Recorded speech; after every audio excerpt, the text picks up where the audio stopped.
जय गुरु महाराज। गुरु चरणा च प्रणाम जी।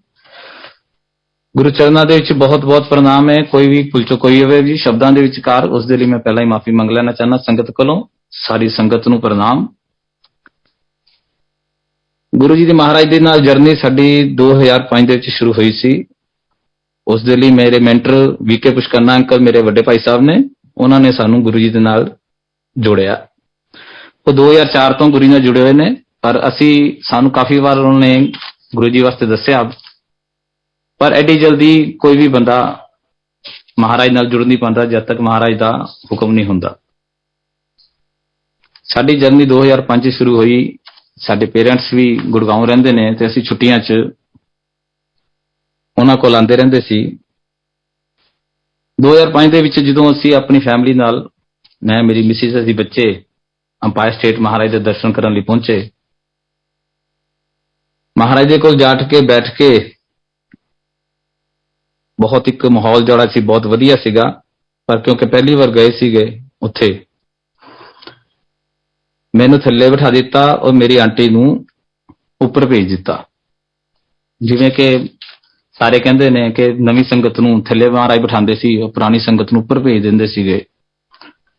ਮੇਰੀ ਆਂਟੀ ਉੱਪਰ ਬੈਠ ਕੇ ਕਾਫੀ ਡਿਸਟਰਬ ਰਹੀ, ਜਿਸ ਤਰ੍ਹਾਂ ਕਿਉਂਕਿ ਬੱਚੇ ਵਗੈਰਾ ਬੋਲਦੇ ਸੀਗੇ। ਅਸੀਂ ਉਹ ਸਤਸੰਗ ਅਟੈਂਡ ਕਰਕੇ ਲੰਗਰ ਜਦੋਂ ਆਇਆ, ਸਾਰਿਆਂ ਨੇ ਜਿਸ ਤਰ੍ਹਾਂ ਲੰਗਰ ਕੀਤਾ, ਮੇਰੀ ਆਂਟੀ ਦਾ ਉਸ ਦਿਨ ਫਾਸਟ ਸੀਗਾ, ਉਸਨੇ ਲੱਡੂ ਪ੍ਰਸ਼ਾਦ ਹੀ ਖਾ ਕੇ ਅਸੀਂ ਵਾਪਸ ਗੁੜਗਾਉਂ ਤੋਂ ਲੁਧਿਆਣਾ ਵਾਪਸ ਆ ਗਏ। ਇੱਥੋਂ ਮੇਰੀ ਜਰਨੀ ਸਟਾਰਟ ਹੋਈ ਮਹਾਰਾਜ ਦੇ ਨਾਲ। ਲੁਧਿਆਣਾ ਆਉਣ ਤੋਂ ਬਾਅਦ 2-4 ਦਿਨਾਂ ਬਾਅਦ ਹੀ ਮੇਰੀ ਆਂਟੀ ਨੂੰ ਬਹੁਤ ਜ਼ਿਆਦਾ ਬੁਖਾਰ ਚੜ੍ਹਨਾ ਸ਼ੁਰੂ ਹੋ ਗਿਆ।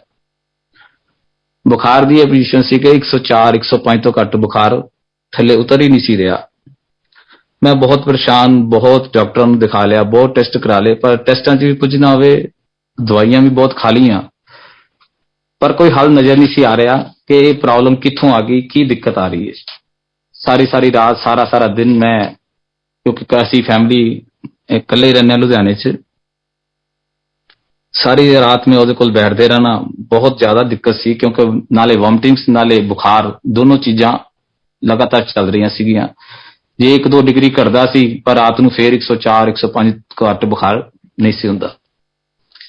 ਇੱਕ ਰਾਤ ਦੀ ਗੱਲ ਹੈ, 3-4 ਦਿਨ ਹੋ ਚੱਲੇ ਸੀ ਬੁਖਾਰ ਨੂੰ ਚੜ੍ਹਦੇ ਆ। ਇੱਕ ਰਾਤ ਨੂੰ ਮੈਂ ਬੈਠਾ ਹੋਇਆ ਸੀਗਾ ਆਂਟੀ ਦੇ ਕੋਲ ਹੀ, ਕਿਉਂਕਿ ਉਹ ਸਾਰੀ ਰਾਤ ਬਹੁਤ ਡਿਸਟਰਬ ਰਹਿੰਦੀ ਸੀ। ਰਾਤੀ 2:30-3 ਵਜੇ ਦਾ ਟਾਈਮ ਸੀ ਤਾਂ ਆਲ ਆਫ ਸਡਨ ਉਹ ਬਹੁਤ ਜ਼ਿਆਦਾ ਇੱਕਦਮ ਤਰਬ ਕੇ ਉੱਠੀ। ਮੈਂ ਕਿਹਾ ਕੀ ਗੱਲ ਹੋ ਗਈ, ਐਸੀ ਕੀ ਪ੍ਰੋਬਲਮ ਆ ਗਈ। ਉਹ ਬਹੁਤ ਜ਼ਿਆਦਾ ਘਬਰਾਈ ਹੋਈ ਤੇ ਪਸੀਨਾ ਹੋਈ ਸੀ ਤੇ ਉਸਦੇ ਹੱਥ 'ਚ ਇੱਕ ਟਾਵਲ ਫੜਿਆ ਸੀ, ਜਿਹੜਾ ਉਹਨੇ ਬੜੀ ਜ਼ੋਰ ਦੀ ਫੜਿਆ ਹੋਇਆ ਸੀਗਾ। ਮੈਂ ਕਿਹਾ ਕੀ ਗੱਲ ਹੋ ਗਈ, ਇਸ ਤਰ੍ਹਾਂ ਇੰਨੀ ਪ੍ਰੋਬਲਮ, ਕੀ ਗੱਲ ਆ ਗਈ, ਸਭ ਠੀਕ ਹੈ। ਕਹਿਣ ਲੱਗੀ ਜੀ ਨਹੀਂ ਠੀਕ ਨਹੀਂ, ਕਹਿੰਦੀ ਮੈਨੂੰ ਹੁਣੇ ਗੁਰੂ ਜੀ ਨੇ ਦਰਸ਼ਨ ਦਿੱਤੇ ਨੇ। ਮੈਂ ਸੋਚੀ ਪੈ ਗਿਆ, ਮਹਾਰਾਜ ਨੇ ਦਰਸ਼ਨ ਦਿੱਤੇ ਨੇ। ਕਹਿੰਦੀ ਗੁਰੂ ਮਹਾਰਾਜ ਆਏ ਨੇ ਮੇਰੇ ਕੋਲ ਔਰ ਆ ਕੇ ਮੈਨੂੰ ਕਹਿੰਦੇ ਚੱਲ ਆਂਟੀ ਤੈਨੂੰ ਮੈਂ ਲੈਣ ਆਇਆ ਵਾਂ। ਸੋਚ ਪੈ ਗਈ ਮੈਨੂੰ ਲੈਣ ਆਇਓ। ਕਹਿੰਦੀ ਗੁਰੂ ਜੀ ਮੈਂ ਤਾਂ ਤੁਹਾਡੇ ਕੋਲ ਆਈ ਸੀਗੀ ਆਪਣੇ ਬੇਟੇ ਵਾਸਤੇ, ਤੇ ਤੁਸੀਂ ਮੈਨੂੰ ਕਹਿੰਦੇ ਮੈਂ ਤੈਨੂੰ ਲੈਣ ਆਇਆ ਵਾਂ। ਕਹਿੰਦੇ ਨਹੀਂ ਮੈਂ ਤੈਨੂੰ ਲੈਣ ਆਇਆ, ਤੂੰ ਚੱਲ ਮੇਰੇ ਨਾਲ। ਇਹ ਕਹਿਣ ਲੱਗੀ ਮੇਰੇ ਬੱਚੇ ਬਹੁਤ ਛੋਟੇ ਨੇ ਹਾਲੇ, ਔਰ ਮੈਂ ਤਾਂ ਆਪਣੇ ਬੇਟੇ ਦੀ ਪ੍ਰੋਬਲਮ ਵਾਸਤੇ ਤੁਹਾਡੇ ਕੋਲ ਆਈ ਸੀਗੀ, ਤੇ ਤੁਸੀਂ ਕਹਿੰਦੇ ਮੈਂ ਤੈਨੂੰ ਲੈਣ ਆਇਆ ਵਾਂ। ਗੁਰੂ ਜੀ ਦੇ 2-3 ਵਾਰ ਇਹੀ ਸ਼ਬਦ ਦੁਹਰਾਏ ਕਿ ਚੱਲ ਮੈਂ ਤੈਨੂੰ ਲੈਣ ਆਇਆ, ਪਰ ਉਹ ਕਹਿੰਦੀ ਜੀ ਮੈਂ ਨਹੀਂ ਜਾਣਾ, ਮੇਰੇ ਬੱਚੇ ਹਾਲੇ ਬਹੁਤ ਛੋਟੇ ਨੇ। ਗੁਰੂ ਜੀ ਕਹਿਣ ਲੱਗੇ ਅੱਛਾ ਦੱਸ ਫਿਰ। ਕਹਿਣ ਲੱਗੇ ਜੀ ਮੈਂ ਤਾਂ ਵਿਸ਼ੂ ਵਾਸਤੇ ਆਈ ਸੀ, ਮੇਰੇ ਬੇਟੇ ਦਾ ਨਾਮ ਵਿਸ਼ਾਂਤ ਹੈ, ਘਰ 'ਚ ਅਸੀਂ ਉਹਨੂੰ ਵਿਸ਼ੂ ਕਹਿੰਦੇ ਆ। ਕਹਿੰਦਾ ਮੈਂ ਵਿਸ਼ੂ ਵਾਸਤੇ ਆਈ ਸੀਗੀ ਔਰ ਤੁਸੀਂ ਮੈਨੂੰ ਕਹਿੰਦੇ ਹੋ ਮੈਂ ਤੈਨੂੰ ਲੈਣ ਆਇਆ। ਗੁਰੂ ਜੀ ਕਹਿੰਦੇ ਲਿਆ ਇਹਦੀ ਬਾਂਹ ਫੜਾ ਫਿਰ ਮੈਨੂੰ। ਗੁਰੂ ਜੀ ਨੇ ਉਸ ਮੇਰੇ ਬੇਟੇ ਦੀ ਬਾਂਹ ਫੜੀ ਤੇ ਅੱਗੇ ਚੱਲ ਪਏ। ਤੇ ਮੇਰੇ ਗੁਰੂ ਜੀ ਕਹਿੰਦੇ ਮੇਰੀ ਆਂਟੀ ਨੂੰ ਕਿ ਚੱਲ ਤੂੰ ਮੇਰੇ ਪਿੱਛੇ ਆ ਜਾ। ਗੁਰੂ ਜੀ ਕਾਫੀ ਸਪੀਡ ਨਾਲ ਅੱਗੇ ਜਾ ਰਹੇ ਸੀ ਬੇਟੇ ਦੀ ਬਾਂਹ ਫੜ ਕੇ, ਤੇ ਮੇਰੀ ਆਂਟੀ ਉਹਨਾਂ ਦੇ ਮਗਰ ਜਾ ਰਹੀ ਹੈ। ਸੰਗਤ ਜੀ ਜਿੰਨੀ ਅੱਜ ਸੰਗਤ ਵਧੀ ਹੋਈ ਹੈ, ਜਿੰਨਾ ਕੁ ਭੀੜ, ਜਿੰਨੀ ਕੁ ਸੰਗਤ ਅੱਜ ਦੇ ਟਾਈਮ 'ਚ ਅਸੀਂ ਦੇਖਦੇ ਹਾਂ, ਮੇਰੀ ਆਂਟੀ ਨੇ ਉਸ ਟਾਈਮ ਦੇ ਉੱਤੇ ਇਹ ਸਾਰੀ ਸੰਗਤ ਦੇਖੀ ਹੋਈ ਹੈ। ਬਹੁਤ ਜ਼ਿਆਦਾ ਭੀੜ ਸੀ ਤੇ ਗੁਰੂ ਜੀ ਦੇ ਪਿੱਛੇ ਜਾਂਦੇ ਹੋਏ ਅਖੀਰ ਤੇ ਗੁਰੂ ਜੀ ਬਹੁਤ ਅੱਗੇ ਨਿਕਲ ਗਏ ਉਸ ਭੀੜ 'ਚੋਂ। ਤੇ ਮੇਰੀ ਆਂਟੀ ਨੇ ਜ਼ੋਰ ਦੀ ਆਵਾਜ਼ ਮਾਰੀ ਕਿ ਗੁਰੂ ਜੀ ਮੈਂ ਤੁਹਾਡੇ ਤੱਕ ਨਹੀਂ ਪਹੁੰਚ ਪਾ ਰਹੀ, ਰਸ਼ ਬਹੁਤ ਹੈ। ਗੁਰੂ ਜੀ ਦੇ ਪਿੱਛੇ ਮੁੜ ਕੇ ਦੇਖਿਆ, ਕਹਿੰਦੇ ਅੱਛਾ ਨਹੀਂ ਪਹੁੰਚ ਪਾ ਰਹੀ ਤੇ ਇਹ ਲੈ ਫੜ। ਗੁਰੂ ਜੀ ਨੇ ਇੱਕ ਚੀਜ਼ ਉਛਾਲੀ, ਇਹਨੂੰ ਕਹਿੰਦੇ ਫੜ ਲੈ। ਜਿਵੇਂ ਉਹ ਚੀਜ਼ ਫੜੀ ਤੇ ਮੇਰੀ ਆਂਟੀ ਦੀ ਅੱਖ ਖੁੱਲ ਗਈ। ਉਹਨੇ ਹੱਥ 'ਚ ਉਹ ਟਾਵਲ ਬੜੀ ਜ਼ੋਰ ਦੀ ਫੜ ਕੇ ਰੱਖਿਆ ਹੋਇਆ ਸੀਗਾ। ਇਹ ਜਦੋਂ ਉਹਨੇ ਸੁਪਨਾ ਸੁਣਾਇਆ ਕਿ ਇਸ ਤਰ੍ਹਾਂ ਮੈਂ ਸੁਪਨ ਆਇਆ ਮੈਨੂੰ, ਅਸੀਂ ਸੋਚ ਪੈ ਗਏ ਇਹ ਕਿਸ ਤਰ੍ਹਾਂ ਹੋ ਗਿਆ, ਕਿਉਂਕਿ ਸਾਨੂੰ ਉਸ ਟਾਈਮ ਮਹਾਰਾਜ ਦੇ ਵਾਸਤੇ ਬਾਰੇ 'ਚ ਕੁਝ ਵੀ ਗਿਆਨ ਨਹੀਂ ਸੀ। ਸਵੇਰੇ ਉੱਠਦੇ ਹੀ ਮੈਂ ਭਾਈ ਸਾਹਿਬ ਨੂੰ, ਪੁਸ਼ਕਰਨਾ ਅੰਕਲ ਨੂੰ ਫੋਨ ਕੀਤਾ। ਮੈਂ ਕਿਹਾ ਜੀ ਇਸ ਤਰ੍ਹਾਂ ਕਰਕੇ ਰਾਤੀ ਕੁੱਕੂ ਆਂਟੀ ਨੂੰ, ਮੇਰੀ ਵਾਈਫ ਨੂੰ ਇਸ ਤਰ੍ਹਾਂ ਸੁਪਨਾ ਆਇਆ ਕਿ ਮਹਾਰਾਜ ਕਹਿੰਦੇ ਨੇ। ਉਹ ਕਹਿਣ ਲੱਗੇ ਤੁਸੀਂ ਤਾਂ ਬੜੇ ਲੱਕੀ ਹੋ, ਕਿਉਂਕਿ ਮਹਾਰਾਜ ਤਾਂ ਉਸ ਟਾਈਮ ਹਿਊਮਨ ਬੀਇੰਗ ਉਸ ਚੋਲੇ ਵਿੱਚ ਸੀਗੇ। ਤੁਸੀਂ ਕਹਿੰਦੇ ਬਹੁਤ ਲੱਕੀ ਹੋ ਕਿ ਮਹਾਰਾਜ ਨੇ ਤੁਹਾਨੂੰ ਸਾਖਸ਼ਾਤ ਦਰਸ਼ਨ ਦਿੱਤੇ ਨੇ। ਇਹ ਗੁਰੂ ਮਹਾਰਾਜ ਦੀ ਕਿਰਪਾ ਹੋਈ ਤੁਹਾਡੇ ਉੱਤੇ। ਉਹਨਾਂ ਨੇ ਸਾਨੂੰ, ਮੈਂ ਦੱਸਿਆ ਕਿ ਪ੍ਰੋਬਲਮ ਚੱਲਦੀ ਵੀ, ਉਹਨਾਂ ਨੇ ਸਾਨੂੰ ਨੈਕਸਟ ਡੇ ਗੁਰੂ ਜੀ ਦਾ ਸਰੂਪ ਭੇਜ ਦਿੱਤਾ। ਸੰਗਤ ਜੀ ਉਸ ਟਾਈਮ ਦੇ ਉੱਤੇ ਮਹਾਰਾਜ ਦਾ ਸਰੂਪ ਮਿਲਣਾ ਵੀ ਬੜੀ ਇੱਕ ਵੱਡੀ ਗੱਲ ਸੀਗੀ। ਜਿਸ ਤਰ੍ਹਾਂ ਹੀ ਸਾਡੇ ਘਰ ਉਹ ਸਰੂਪ ਪਹੁੰਚਿਆ, ਵੈਰੀ ਨੈਕਸਟ ਡੇ ਜਿਹੜਾ ਆਂਟੀ ਦਾ ਬੁਖਾਰ ਹੈ ਇੱਕਦਮ ਹੀ ਡਾਊਨ ਹੋਣਾ ਸ਼ੁਰੂ ਹੋ ਗਿਆ। ਉਹ 2 ਦਿਨਾਂ ਦੇ ਵਿੱਚ ਟੈਂਪਰੇਚਰ ਹੈ 99 ਡਿਗਰੀ ਦੇ ਉੱਤੇ ਪਹੁੰਚ ਗਿਆ। ਅਸੀਂ ਇਸ ਗੱਲ ਦੇ ਵਿੱਚ ਬੜੇ ਖੁਸ਼ ਹੋਏ ਕਿ ਮਹਾਰਾਜ ਨੇ ਸਾਡੀ ਸੁਣ ਲਈ, ਕਿਸ ਤਰ੍ਹਾਂ ਉਹਨਾਂ ਨੇ ਇਸ ਪ੍ਰੋਬਲਮ ਚੋਂ ਮੇਰੀ ਆਂਟੀ ਨੂੰ ਬਾਹਰ ਕੱਢਤਾ। ਇਸ ਤੋਂ ਬਾਅਦ ਅਸੀਂ ਹੌਲੀ ਹੌਲੀ ਕਰਕੇ ਮਹਾਰਾਜ ਦੇ ਨਾਲ ਥੋੜਾ ਥੋੜਾ ਕਨੈਕਸ਼ਨ ਸਾਡਾ ਵੱਧਦਾ ਗਿਆ। ਪਰ ਅਸੀਂ ਕਿਉਂਕਿ ਉਹੀ ਇਨਸਾਨੀ ਜੀਵ ਕਿ ਜਿੱਥੇ ਸ਼ੁਰੂ ਤੋਂ ਜੁੜੇ ਹੋਏ ਆ, ਅਸੀਂ ਸਾਡਾ ਧਿਆਨ ਸਾਡਾ ਉਸ ਪਾਸੇ ਸੀ, ਕਿਉਂਕਿ ਅਸੀਂ ਸਾਰੇ ਫੈਮਿਲੀ ਸ਼ਿਵ ਭਗਤ ਹਾਂ ਤੇ ਸਾਡੀ ਉਹਨਾਂ ਵੱਲ ਹੀ ਜ਼ਿਆਦਾਤਰ ਧਿਆਨ ਸੀਗਾ। ਇੱਕ ਇਨਸਾਨ ਨੂੰ ਰੱਬ ਮੰਨਣਾ ਆਮ ਆਦਮੀ ਲਈ ਐਡੀ ਜਲਦੀ ਮੰਨਣਾ ਬੜੀ ਮੁਸ਼ਕਲ ਵਾਲੀ ਗੱਲ ਹੈ।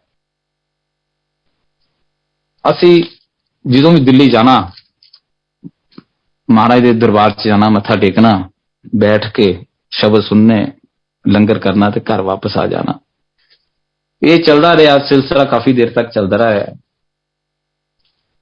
ਮਹਾਰਾਜ ਦੇ ਕੋਲ ਜਦੋਂ ਵੀ ਜਾਣਾ, ਕਿਉਂਕਿ ਜ਼ਿਆਦਾਤਰ ਮੇਰੀ ਟੂਰਿੰਗ ਜੌਬ ਸੀਗੀ, ਮੈਂ ਜਦੋਂ ਵੀ ਦਿੱਲੀ ਜਾਂਦਾ ਸੀ ਮੈਂ ਜ਼ਿਆਦਾ ਜਾਂਦਾ ਸੀ। ਮੇਰੀ ਆਂਟੀ ਔਰ ਬੱਚੇ ਬਹੁਤ ਐਵਰੇਜ ਨਹੀਂ ਸੀ ਜਾ ਪਾਉਂਦੇ, ਛੁੱਟੀਆਂ ਤੋਂ ਇਲਾਵਾ ਅਸੀਂ ਨਹੀਂ ਸੀ ਜਾ ਪਾਉਂਦੇ। ਮੇਰੀ ਪ੍ਰੋਬਲਮ ਇੱਕ ਬਹੁਤ ਵੱਡੀ ਚੱਲ ਰਹੀ ਸੀਗੀ, ਹੈਲਥ ਦੀ ਪ੍ਰੋਬਲਮ ਚੱਲ ਰਹੀ ਸੀਗੀ। ਉਸ ਹੈਲਥ ਪ੍ਰੋਬਲਮ ਦੇ ਵਿਚਕਾਰ ਮੈਨੂੰ ਫਿਸਲਾ ਦੀ ਇੱਕ ਬਹੁਤ ਵੱਡੀ ਪ੍ਰੋਬਲਮ ਸੀ ਔਰ ਨਾਲ ਪਾਇਲਸ ਦੀ ਬੜੀ ਵੱਡੀ ਦਿੱਕਤ ਚੱਲ ਰਹੀ ਸੀਗੀ। ਟੂਰਿੰਗ ਜੌਬ ਹੋਣ ਦੇ ਕਾਰਨ ਬਾਹਰ ਦਾ ਖਾਣਾ ਵੀ ਖਾਣਾ ਹੈ, ਲੇਕਿਨ ਇਲਾਜ ਇਹ ਸਾਰਾ ਸੀਗਾ ਕਿ ਇਸ ਬਿਮਾਰੀ ਦਾ ਕੋਈ ਇਲਾਜ ਹੀ ਨਹੀਂ ਸੀਗਾ। ਮੈਂ ਸੰਗਤ ਜੀ ਉਸ ਟਾਈਮ ਦੇ ਉੱਤੇ ਸਾਡੇ 2006 ਦੀ ਗੱਲ ਹੈ, ਅਸੀਂ ਮਹਾਰਾਜ ਦੇ ਕੋਲ, ਮੇਰੀ ਮੈਰਿਜ ਐਨੀਵਰਸਰੀ ਹੁੰਦੀ ਜੁਲਾਈ 'ਚ, ਅਸੀਂ ਉਦੋਂ ਮਹਾਰਾਜ ਦਾ ਜਨਮ ਦਿਨ ਤੇ ਗੁਰੂ ਪੂਰਨਿਮਾ ਇਕੱਠੀਆਂ ਹੀ ਸੀਗੀਆਂ। ਅਸੀਂ ਦਿੱਲੀ ਆਏ ਹੋਏ ਸੀਗੇ। 2 ਜੁਲਾਈ ਨੂੰ ਮੇਰੀ ਤਬੀਅਤ ਬਹੁਤ ਜ਼ਿਆਦਾ ਖਰਾਬ ਹੋ ਗਈ, ਜਿਹਨੂੰ ਕਹਿੰਦੇ ਨਾ ਕਿ ਵਸਟ ਹੋ ਗਈ, ਕਿ ਸ਼ਾਇਦ ਮੈਨੂੰ ਇਹ ਸੀ ਕਿ ਮਰਨਾ ਜ਼ਿਆਦਾ ਬਿਹਤਰ ਹੈ, ਪਰ ਮੈਂ ਉਹ ਦਰਦ ਝੇਲ ਨਹੀਂ ਸੀ ਪਾ ਰਿਹਾ। ਤੇ ਵੱਡੇ ਭਾਈ ਸਾਹਿਬ ਪੁਸ਼ਕਰਨਾ ਅੰਕਲ ਆਏ ਮੇਰੇ ਕੋਲ, ਕਹਿਣ ਲੱਗੇ ਰਮੇਸ਼ ਚੱਲ ਤੂੰ, ਮੈਂ ਤੈਨੂੰ ਨਾ ਡਾਕਟਰ ਦੇ ਅੱਜ ਲੈ ਕੇ ਜਾਣਾ। ਮੈਂ ਰੈਡੀ ਨਹੀਂ ਸੀਗਾ ਡਾਕਟਰ ਕੋਲ ਜਾਣ ਦੇ, ਕਿਉਂਕਿ ਮੈਨੂੰ ਆਪਰੇਸ਼ਨ ਕਰਾਉਣ ਤੋਂ ਬਹੁਤ ਜ਼ਿਆਦਾ ਡਰ ਲੱਗਦਾ ਹੈ। ਮੈਂ ਕਿਹਾ ਮੈਂ ਨਹੀਂ ਜਾਣਾ। ਬਹੁਤ ਜ਼ਿਆਦਾ ਕਹਿਣ ਤੇ ਮੈਂ ਉਹਨਾਂ ਦੇ ਨਾਲ ਡਾਕਟਰ ਨੂੰ ਦਿਖਾਉਣ ਦੇ ਲਈ ਦਿੱਲੀ ਆ ਗਏ। ਭਾਈ ਸਾਹਿਬ ਮੈਨੂੰ ਸਾਊਥ ਦਿੱਲੀ ਵਿੱਚ ਇੱਕ ਡਾਕਟਰ ਕੋਲ ਲੈ ਕੇ ਆਏ। ਸੰਗਤ ਜੀ, ਉਸ ਡਾਕਟਰ ਨੇ ਮੇਰਾ ਚੈੱਕਅਪ ਕਰਨ ਦੇ ਵਿੱਚ ਹੀ ਮੇਰੀ ਜਾਨ ਕੱਢ ਦਿੱਤੀ। ਮੇਰੀ ਇਹ ਹਾਲਤ ਸੀ ਕਿ ਉਹਨੇ 2-3 ਵਾਰ ਮੇਰਾ ਫਿਜ਼ੀਕਲ ਚੈੱਕਅਪ ਕੀਤਾ, ਟਿਊਬ ਦੇ ਵਿੱਚ ਪਾ ਕੇ ਕਿਸ ਤਰੀਕੇ ਨਾਲ ਪੱਟੀਆਂ ਬੈਂਡੇਜ ਪਾ ਕੇ ਚੈੱਕ ਕਰਕੇ ਉਹਨੇ ਦੱਸਿਆ ਕਿ ਇਸ ਟਿਊਬ ਦੇ ਵਿੱਚ ਤੁਹਾਡੇ 5-6 ਜਗ੍ਹਾ ਤੇ ਰੈਪਚਰਸ ਨੇ, ਜਿੱਥੋਂ ਪੀਕ ਨਿਕਲਦੀ ਹੈ। ਇਹ ਕੁਝ ਵੀ ਹੋ ਸਕਦਾ ਹੈ, ਕਿਸੇ ਤਰ੍ਹਾਂ ਦੀ ਵੀ ਪ੍ਰੋਬਲਮ ਹੋ ਸਕਦੀ ਹੈ, ਕੈਂਸਰ ਵੀ ਹੋ ਸਕਦੀ ਹੈ। ਤੁਸੀਂ ਮੈਨੂੰ ਇਹਦਾ MRI, ਕਲਰਡ MRI ਕਰਾ ਕੇ ਲਿਆਓ, ਤਾਂ ਮੈਂ ਐਕਚੁਅਲ ਡਿਸੀਜਨ ਪਹੁੰਚ ਸਕਦਾ, ਫਿਰ ਅਸੀਂ ਅੱਗੇ ਇਲਾਜ ਕਰ ਸਕਦੇ ਹਾਂ। ਮੈਂ ਭਾਈ ਸਾਹਿਬ ਨੂੰ ਕਿਹਾ, ਮੈਂ ਕਿਹਾ ਜੀ ਮੈਂ ਸਾਰਾ ਕੁਝ ਹੁਣ ਲੁਧਿਆਣੇ ਜਾ ਕੇ ਕਰਾਵਾਂਗਾ, ਮੈਂ ਇੱਥੇ ਨਹੀਂ ਕਰਾਉਣਾ, ਤੁਸੀਂ ਮੈਨੂੰ ਨਾ ਹੁਣ ਇੱਥੋਂ ਦੀ ਘਰ ਲੈ ਚਲੋ ਵਾਪਸ। ਪਰ ਉਹ ਇਸ ਗੱਲ 'ਚ ਬਹੁਤ ਜ਼ਿਆਦਾ ਸੀ ਕਿ ਨਹੀਂ ਰਮੇਸ਼, ਹੁਣੇ ਹੀ ਆਪਾਂ ਇਹ ਕੰਮ ਕਰਵਾ ਕੇ ਚੱਲੀਏ ਡਾਕਟਰ ਕੋਲੋਂ, ਆਪਾਂ MRI ਕਰਵਾ ਕੇ ਲੈ ਆਉਂਦੇ ਹਾਂ। ਰੱਬ ਦੀ ਕਰਨੀ ਕਿ ਬਾਰਿਸ਼ ਬਹੁਤ ਜ਼ਿਆਦਾ ਹੋ ਗਈ ਔਰ ਇੰਨਾ ਜ਼ਿਆਦਾ ਪਾਣੀ ਹੋ ਗਿਆ ਕਿ ਸਾਡੀ ਕਾਰ ਦੇ ਵਿੱਚ ਦੀ ਪਾਣੀ ਨਿਕਲ ਰਿਹਾ ਸੀਗਾ। ਉਹ ਕਹਿਣ ਲੱਗੇ ਚੱਲ ਫਿਰ ਤੂੰ ਇਸ ਤਰ੍ਹਾਂ ਕਰੀ, ਲੁਧਿਆਣੇ ਜਾ ਕੇ MRI ਕਰਾ ਕੇ ਮੈਨੂੰ ਸਾਰੀ ਰਿਪੋਰਟਸ ਦੇਈ, ਆਪਾਂ ਅੱਗੇ ਫਿਰ ਜੋ ਵੀ ਕਾਰਵਾਈ ਕਰਨੀ ਹੈ, ਜਿਸ ਤਰ੍ਹਾਂ ਦਾ ਵੀ ਕਰਨਾ ਉਹ ਆਪਾਂ ਡਾਕਟਰ ਸਾਹਿਬ ਨੂੰ ਸਲਾਹ ਕਰਕੇ ਕਰ ਲਵਾਂਗੇ। ਜਿਸ ਤਰ੍ਹਾਂ ਅਸੀਂ ਸਾਊਥ ਐਕਸ ਤੋਂ ਬਾਹਰ ਨਿਕਲੇ ਉਸ ਹਸਪੀਟਲ ਤੋਂ, ਰਸਤੇ 'ਚ ਆ ਰਹੇ ਸੀ ਤੇ ਮੈਨੂੰ ਇੱਕਦਮ ਕਹਿਣ ਲੱਗੇ, ਕਹਿੰਦੇ ਰਮੇਸ਼ ਮੰਦਿਰ ਦੇ ਵਿੱਚ ਸਾਰੀਆਂ ਤਿਆਰੀਆਂ ਚੱਲ ਰਹੀਆਂ ਨੇ ਤੇ ਆਪਾਂ ਜਰਾ ਨਾ ਰਸਤੇ 'ਚੋਂ ਹੋ ਕੇ ਚੱਲੀਏ ਕਿ ਕੋਈ ਸੇਵਾ ਜੇ ਕੋਈ ਜ਼ਰੂਰਤ ਹੈਗੀ ਹੈ ਤੇ ਥੋੜੀ ਬਹੁਤੀ ਸੇਵਾ ਕਰਕੇ ਚੱਲਾਂਗੇ। ਮੈਂ ਕਿਹਾ ਠੀਕ ਹੈ ਜੀ, ਕਿਉਂਕਿ ਮੇਰਾ ਕੋਈ ਇੰਨਾ ਹਾਲੇ, ਮੈਂ ਤੁਹਾਨੂੰ ਪਹਿਲਾਂ ਵੀ ਦੱਸਿਆ, ਕੋਈ ਝੁਕਾਵ ਨਹੀਂ ਸੀਗਾ। ਅਸੀਂ ਮੰਦਿਰ ਵੱਲ ਚੱਲ ਪਏ। ਮੰਦਿਰ ਪਹੁੰਚ ਕੇ ਅੰਦਰ ਐਂਟਰ ਕੀਤਾ, ਕਿਉਂਕਿ ਉਦੋਂ ਮੈਂ ਵੱਡੇ ਮੰਦਿਰ ਜਦੋਂ ਐਂਟਰ ਕੀਤਾ ਤਾਂ ਮੈਂ ਦੇਖਿਆ ਸਾਰੇ ਸੇਵਾਦਾਰ ਸੀ, ਆਂਟੀਆਂ ਅੰਕਲ ਸੇਵਾ ਕਰ ਰਹੇ ਨੇ, ਸਾਫ਼ ਸਫਾਈ ਦਾ ਕੰਮ ਚੱਲ ਰਿਹਾ ਸੀਗਾ। ਮੈਨੂੰ ਪੁਸ਼ਕਰਨਾ ਅੰਕਲ ਕਹਿੰਦੇ ਰਮੇਸ਼ ਤੂੰ ਵੀ ਕੋਈ ਸੇਵਾ ਕਰ ਲੈ। ਮੈਂ ਕਿਹਾ ਜੀ ਮੈਂ ਕੀ ਸੇਵਾ ਕਰ ਸਕਦਾ। ਅਚਾਨਕ ਮੇਰੀ ਨਿਗਾਹ ਸਾਹਮਣੇ ਮਹਾਰਾਜ ਦੇ ਸਰੂਪ ਸ਼ਿਵ ਮੂਰਤੀ ਦੇ ਉੱਤੇ ਪਈ। ਬਰਾਸ ਦੀ ਮੂਰਤੀ ਜਿਹੜੀ ਮੰਦਿਰ 'ਚ ਸ਼ਿਵ ਜੀ ਦੀ ਪਈ ਹੋਈ ਹੈ ਵੱਡੇ ਮੰਦਿਰ 'ਚ, ਉਹ ਮੂਰਤੀ ਦੇ ਉੱਤੇ ਮੇਰੀ ਨਿਗਾਹ ਪਈ। ਮੈਂ ਕਿਹਾ ਜੀ ਮੈਂ ਇਹ ਸੇਵਾ ਕਰ ਸਕਦਾ ਵਾਂ। ਉਹ ਕਹਿਣ ਲੱਗੇ ਠੀਕ ਹੈ। ਮੈਂ ਸ਼ਿਵ ਜੀ ਦੇ ਕੋਲ ਆ ਕੇ ਮੱਥਾ ਟੇਕਿਆ, ਕਿਉਂਕਿ ਮੇਰੇ ਆਰਾਧਿਆ ਦੇਵ ਸ਼ਿਵ ਜੀ ਨੇ। ਮੈਂ ਕਿਹਾ ਚਲੋ ਇਹ ਸੇਵਾ ਵਧੀਆ ਮਿਲ ਗਈ। ਮੈਂ ਕਿਹਾ ਜੀ ਕੀ ਸੇਵਾ ਕਰਨੀ ਹੈ? ਉੱਥੇ ਆਂਟੀਆਂ ਨਾਲ ਬੈਠੀਆਂ ਸੀਗੀਆਂ। ਉਹ ਕਹਿਣ ਲੱਗੇ ਜੀ ਮਹਾਰਾਜ ਦੀ ਸੇਵਾ, ਆਪਾਂ ਇਸ ਮੂਰਤੀ ਨੂੰ ਚਮਕਾਣਾ ਵੈ, ਆਹ ਲੋ ਬਰਾਸੋ ਨਾਲ ਸਾਰਾ ਕੱਪੜਾ ਤੇ ਆਪਾਂ ਇਹਨੂੰ ਮੂਰਤੀ ਨੂੰ ਚਮਕਾਣਾ ਵੈ। ਮੈਂ NCC ਦਾ ਸਰਜੈਂਟ ਰਿਹਾ ਜੀ, ਔਰ ਮੇਰੇ ਦਿਮਾਗ 'ਚ ਥੋੜਾ ਜਿਹਾ ਇਸ ਗੱਲ 'ਚ ਘਮੰਡ ਆ ਗਿਆ। ਮੈਂ ਕਿਹਾ ਵੀ ਕੋਈ ਕੰਮਾਂ 'ਚ ਕੰਮ ਦਿੱਤਾ, ਆਪਾਂ 5 ਮਿੰਟ ਲਗਾਣੇ ਨੇ ਤੇ ਮੂਰਤੀ ਚਮਕਾ ਦੇਣੀ ਹੈ। ਮੈਂ ਜੀ ਕੱਪੜਾ ਲੱਗਿਆ, ਉਹ ਆਂਟੀਆਂ ਵੀ ਨਾਲ ਲੱਗੀਆਂ, ਇੱਕ ਪੋਰਸ਼ਨ ਉਹਨਾਂ ਨੇ ਮੈਨੂੰ ਦੇ ਦਿੱਤਾ। ਮੈਂ ਉਹਨੂੰ ਮੂਰਤੀ ਨੂੰ ਪੂਰੀ ਤਰ੍ਹਾਂ ਚਮਕਾਇਆ। ਮੈਨੂੰ ਲੱਗ ਰਿਹਾ ਕਿ ਮੂਰਤੀ ਬਹੁਤ ਜ਼ਿਆਦਾ ਚਮਕ ਰਹੀ ਹੈ। ਮੈਂ ਉਹਨਾਂ ਨੂੰ ਪੁੱਛਿਆ, ਉਹ ਕਹਿੰਦੇ ਨਹੀਂ ਜੀ ਹਾਲੇ ਨਹੀਂ ਚਮਕੀ। 15 ਮਿੰਟ ਹੋ ਗਏ, ਅਗਲੇ 15 ਮਿੰਟ ਫੇਰ। ਮੈਂ ਕਿਹਾ ਜੀ ਆਂਟੀ ਹੁਣ ਚਮਕ ਗਈ? ਉਹ ਕਹਿਣ ਲੱਗੇ ਨਹੀਂ ਜੀ ਨਹੀਂ ਚਮਕੀ ਅੰਕਲ, ਹੋਰ ਕਰੋ। ਇਸ ਪ੍ਰੋਸੈਸ ਨੂੰ 1 ਘੰਟਾ ਲੱਗ ਗਿਆ ਜੀ। 1 ਘੰਟੇ 'ਚ ਮੇਰੀ ਉਹ ਹਾਲਤ ਹੋ ਗਈ ਕਿ ਜਿਵੇਂ ਪਸੀਨੇ ਦੀਆਂ ਇਸ ਤਰ੍ਹਾਂ ਸੀ ਜਿਵੇਂ ਬਾਲਟੀਆਂ ਭਰ ਭਰ ਕੇ ਬਾਹਰ ਕੱਢ ਦਿਓ। 1 ਘੰਟਾ ਇਸ ਜਦੋਜਹਿਦ ਦੇ ਵਿੱਚ ਅਖੀਰ ਤੇ ਮੈਂ ਮਹਾਰਾਜ ਅੱਗੇ ਅਰਦਾਸ ਕੀਤੀ। ਮੈਂ ਕਿਹਾ ਜੀ ਇਹਨਾਂ ਤੋਂ ਮੇਰਾ ਪਿੱਛਾ ਛੁਡਾਓ, ਬਾਕੀ ਆਪਾਂ ਹਿਸਾਬ ਫੇਰ ਕਰ ਲਵਾਂਗੇ, ਮੈਨੂੰ ਮਾਫੀ ਦਿਓ ਜੋ ਮੇਰੇ ਤੋਂ ਗਲਤੀ ਹੋਈ ਹੈ, ਪਰ ਇਹਨਾਂ ਤੋਂ ਮੇਰਾ ਪਿੱਛਾ ਛੁਡਾ ਦਿਓ। ਆਂਟੀਆਂ ਤੋਂ ਇਹਨਾਂ ਨੂੰ ਇੱਕ ਵਾਰੀ ਕਹਿ ਦਿਓ ਕਿ ਮੂਰਤੀ ਚਮਕ ਗਈ ਹੈ। ਮੈਂ ਅਰਦਾਸ ਕੀਤੀ, ਮਾਫੀ ਮੰਗੀ ਮਹਾਰਾਜ ਕੋਲੋਂ। ਤਾਂ ਇੰਨੀ ਦੇਰ ਕਹਿਣ ਤੇ ਬਾਅਦ ਹੀ ਉਹ ਮੈਨੂੰ, ਮੈਂ ਕਿਹਾ ਜੀ ਆਂਟੀ ਚਮਕ ਗਈ ਹੈ? ਉਹ ਕਹਿਣ ਲੱਗੇ ਜੀ ਹਾਂ ਮੂਰਤੀ ਚਮਕ ਗਈ ਹੈ, ਬਹੁਤ ਵਧੀਆ। ਮੈਂ ਹੱਥ ਜੋੜੇ, ਉੱਥੋਂ ਉੱਠਿਆ। ਕਹਿੰਦੇ ਹੋਰ ਸੇਵਾ ਕਰ ਲਓ। ਥੋੜਾ ਜਿਹਾ ਅੱਗੇ ਗਿਆ ਤੇ ਜਿੰਨੇ ਵੀ ਆਪਣੇ ਫੁੱਲਦਾਨ ਪਏ ਨੇ ਵੱਡੇ ਵੱਡੇ ਪਿੱਤਲ ਦੇ, ਉੱਥੇ ਪਾਇਲਟ ਆਂਟੀ ਸੇਵਾ ਕਰ ਰਹੇ ਸੀਗੇ। ਜਦੋਂ ਮੈਂ ਉਹਨਾਂ ਦੇ ਕੋਲ ਜਾ ਕੇ ਸੇਵਾ ਕਰਨ ਲੱਗਾ, ਮੈਂ ਕਿਹਾ ਆਂਟੀ ਸੇਵਾ? ਕਹਿੰਦੇ ਹਾਂ ਜੀ ਇਹਨੂੰ ਆਪਾਂ ਇਹਨੂੰ ਵੀ ਚਮਕਾਣਾ ਹੈ। ਮੈਂ ਉਹਨਾਂ ਵੱਲ ਧਿਆਨ ਕੀਤਾ, ਉਹਨਾਂ ਦੇ ਗਲੇ ਵਿੱਚ ਸਾਈਂ ਜੀ ਦਾ ਲੋਕਟ ਪਾਇਆ ਸੀਗਾ। ਮੈਂ ਕਿਹਾ ਚਲੋ ਸੰਗਤ ਜੀ, ਇਸ ਦੇ ਵਿੱਚ ਮੈਂ ਤੁਹਾਨੂੰ ਦੱਸਣਾ ਚਾਹੁੰਦਾ ਕਿ 2000 'ਚ ਮੇਰੇ ਨਾਲ ਇੱਕ ਇਨਸੀਡੈਂਟ ਹੋਇਆ ਸੀਗਾ। ਐਕਸੀਡੈਂਟਲੀ ਮੈਂ ਬੰਬੇ ਤੋਂ ਵਾਪਸ ਆ ਰਿਹਾ ਸੀ, ਮੈਨੂੰ ਕਿਸੇ ਬੱਚੇ ਨੇ ਪਾਣੀ ਪਿਲਾ ਦਿੱਤਾ ਸੀਗਾ, ਜਿਸ ਤੋਂ ਬਾਅਦ ਮੇਰੀ ਇਹ ਪੋਜੀਸ਼ਨ ਹੋ ਗਈ ਸੀ ਕਿ ਮੈਂ ਮਰਨੋਂ ਬਚਿਆ ਸੀਗਾ। ਮੈਨੂੰ ਨਾਗਦਾ ਸਟੇਸ਼ਨ ਤੇ ਉਤਾਰ ਲਿਆ ਗਿਆ ਸੀਗਾ ਔਰ 2 ਦਿਨ ਮੇਰੀ ਹਾਲਤ ਬੇਹੋਸ਼ੀ ਦੀ ਹਾਲਤ 'ਚ ਰਿਹਾ ਸੀਗਾ। ਉਸ ਟਾਈਮ ਮੈਂ ਪਹਿਲੀ ਵਾਰ ਸ਼ਿਰਡੀ ਜਾ ਕੇ ਆਇਆ ਸੀਗਾ ਔਰ ਉਹ ਬੱਚਾ ਮੇਰਾ ਸਾਰਾ ਕੁਝ ਜੋ ਵੀ ਮੇਰੇ ਕੋਲ ਬਿਲੋਂਗਿੰਗ ਸੀਗੀਆਂ, ਮੇਰਾ ਪੈਸਾ, ਮੇਰਾ ਟੂਰਿੰਗ ਤੋਂ ਹਰ ਚੀਜ਼ ਲੈ ਗਿਆ ਸੀ। ਪਹਿਲਾਂ ਉਹ ਜਿਹੜਾ ਮੈਂ ਸ਼ਿਰਡੀ ਤੋਂ ਪ੍ਰਸ਼ਾਦ ਲੈ ਕੇ ਆਇਆ ਸੀ ਉਹੀ ਮੇਰੇ ਕੋਲ ਸੀਗਾ ਉਸ ਟਾਈਮ, ਉਹ ਛੱਡ ਕੇ ਗਿਆ ਸੀ। ਉਹ ਪ੍ਰਸ਼ਾਦ ਮੈਂ ਜਦੋਂ ਮੂੰਹ 'ਚ ਪਾਇਆ ਸੀ ਤੇ ਮੈਨੂੰ ਇੰਨੀਆਂ ਵੋਮਟਿੰਗਸ ਆਈਆਂ ਸੀ ਕਿ ਸਮਝ ਲਓ ਕਿ ਉਸ ਪ੍ਰਸ਼ਾਦ ਦੇ ਨਾਲ ਹੀ ਮੈਂ ਬਚਿਆ ਸੀਗਾ।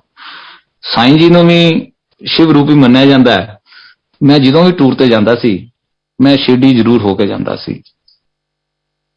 ਜਦੋਂ ਮੈਂ ਉਹਨਾਂ ਦੇ ਗਲ 'ਚ ਸਾਈਂ ਜੀ ਦਾ ਲੋਕਟ ਦੇਖਿਆ, ਮੈਂ ਕਿਹਾ ਚਲੋ ਕੋਈ ਤਾਂ ਹਮ ਮਿਲਿਆ ਆਪਣੇ ਨਾਲ ਜਿਹਨੇ ਗਲ ਦੇ ਵਿੱਚ ਲੋਕਟ ਪਾਇਆ ਵੀ ਸਾਈਂ ਜੀ ਦੇ ਭਗਤ ਨੇ। ਮੈਂ ਉਹਨਾਂ ਕਿਹਾ ਆਂਟੀ ਤੁਸੀਂ ਸਾਈਂ ਜੀ ਨੂੰ ਮੰਨਦੇ ਹੋ? ਉਹਨਾਂ ਨੇ ਥੋੜਾ ਮੇਰਾ ਸਟੇਅਰ ਕਰਕੇ ਦੇਖਿਆ, ਕਹਿੰਦੇ ਜੀ ਆਪਣਾ ਕੰਮ ਕਰੋ, ਤੁਸੀਂ ਜਿਹੜੀ ਸੇਵਾ ਕਰ ਰਹੇ ਹੋ। ਮੈਂ ਕਿਹਾ ਠੀਕ ਹੈ ਜੀ। ਮੈਂ ਸੇਵਾ ਕਰਕੇ ਉੱਥੋਂ ਦੀ ਅਸੀਂ ਘਰ ਆ ਗਏ। ਘਰ ਆ ਕੇ ਉਸ ਤੋਂ ਬਾਅਦ ਮਹਾਰਾਜ ਦਾ ਜਨਮ ਦਿਨ ਮਨਾਇਆ, ਗੁਰਪੂਰਨਿਮਾ ਮਨਾਈ, ਫਿਰ ਅਸੀਂ ਲੁਧਿਆਣੇ ਵਾਪਸ ਆ ਗਏ। ਸੰਗਤ ਜੀ, ਜਿਹੜੀ ਕੰਮ ਦੇ ਵਿੱਚ ਮੈਨੂੰ ਖੜੇ ਹੋਣ ਦੀ ਇੰਨੀ ਪ੍ਰੋਬਲਮ ਆਉਂਦੀ ਸੀ, ਮੈਂ ਸਿਪਲੋਕਸ TZ ਦੀਆਂ ਦਿਹਾੜੀ 'ਚ 1000 ਮਿਲੀਗ੍ਰਾਮ ਦੀਆਂ 4 ਗੋਲੀਆਂ ਖਾਂਦਾ ਸੀ ਤਾਂ ਕਿਤੇ ਜਾ ਕੇ ਮੈਂ ਸਟੈਂਡ ਹੋ ਪਾਉਂਦਾ ਸੀ। नहीं तो हर अद्धे पौने घंटे बाद पीक इन्नी भर जाती सी कि मेरी जान निकल जाती सी, मैं खड़ा नहीं सी हो पाता। ਜਦੋਂ ਗੋਲੀ ਖਾਣੀ है पीक ने रिलीज होना ਤਾਂ ਮੇਰੇ 'ਚ थोड़ी जी जान आती सी। उस सेवा महाराज दी उस सेवा करन तो बाद 2005 दी 6 ਦੀ ਉਹ सेवा ਕੀਤੀ ਤੋਂ ਬਾਅਦ ਅੱਜ 16 ਸਾਲ ਹੋ ਗਏ ਨੇ, ਮੈਂ ਦੁਬਾਰਾ ਸਪਲੋਕਸਟੀਜ਼ਰ ਦੀ ਗੋਲੀ ਨਹੀਂ ਦੇਖੀ। ਮੈਂ ਉਸ ਸਿਲਸਿਲੇ ਦੇ ਵਿੱਚ ਕਦੀ ਪੀਕ ਨਹੀਂ ਦੇਖੀ।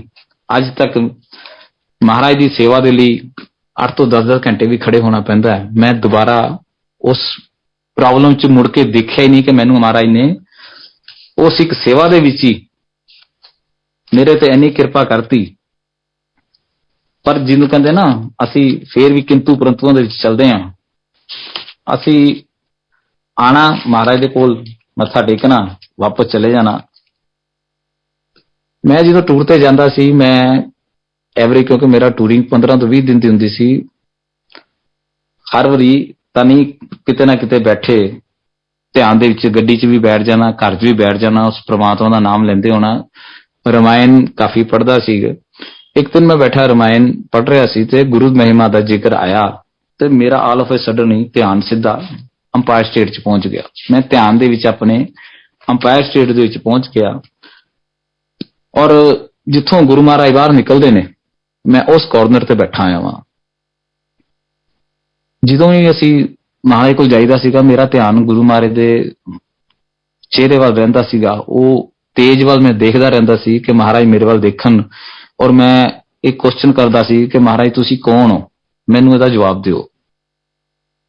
ਉਸ ਚਿਹਰੇ ਨੂੰ ਦੇਖਦੇ ਮੈਂ ਹਰ ਵਾਰੀ ਮਹਾਰਾਜ ਦੇ ਮੱਥੇ ਵੱਲ ਦੇਖਣਾ ਤਾਂ ਮੱਥੇ ਦੇ ਉੱਤੇ ਇੱਕ ਬਹੁਤ ਸੈਂਟਰ ਦੇ ਵਿੱਚ ਇਸ ਤਰ੍ਹਾਂ ਦਾ ਤੇਜ ਸੀਗਾ ਜਿਸ ਤਰ੍ਹਾਂ ਕੋਈ ਮਣੀ ਚਮਕਦੀ ਹੁੰਦੀ ਹੈ। ਇਹ ਮੇਰੇ ਆਪਣੇ ਮਨ ਦਾ ਭਾਵ ਸੀ। ਕਿਸੇ ਨੂੰ ਇਹਦੇ ਬਾਰੇ 'ਚ ਪਤਾ ਹੈ ਕਿ ਨਹੀਂ ਪਤਾ, ਲੇਕਿਨ ਮੈਂ ਹਮੇਸ਼ਾ ਹੀ ਸੋਚਦਾ ਸੀ ਕਿ ਮਹਾਰਾਜ ਦੇ ਮੱਥੇ ਦੇ ਉੱਤੇ ਜਿਹੜਾ ਇੱਕ ਸੈਂਟਰ ਦੇ ਵਿੱਚੋਂ ਦੀ ਜਿਸ ਤਰ੍ਹਾਂ ਮਣੀ ਚਮਕਦੀ ਹੈ, ਉਹ ਮਣੀ ਵਾਕਣ ਮੈਨੂੰ ਦਰਸ਼ਨ ਹੁੰਦੇ ਸੀ।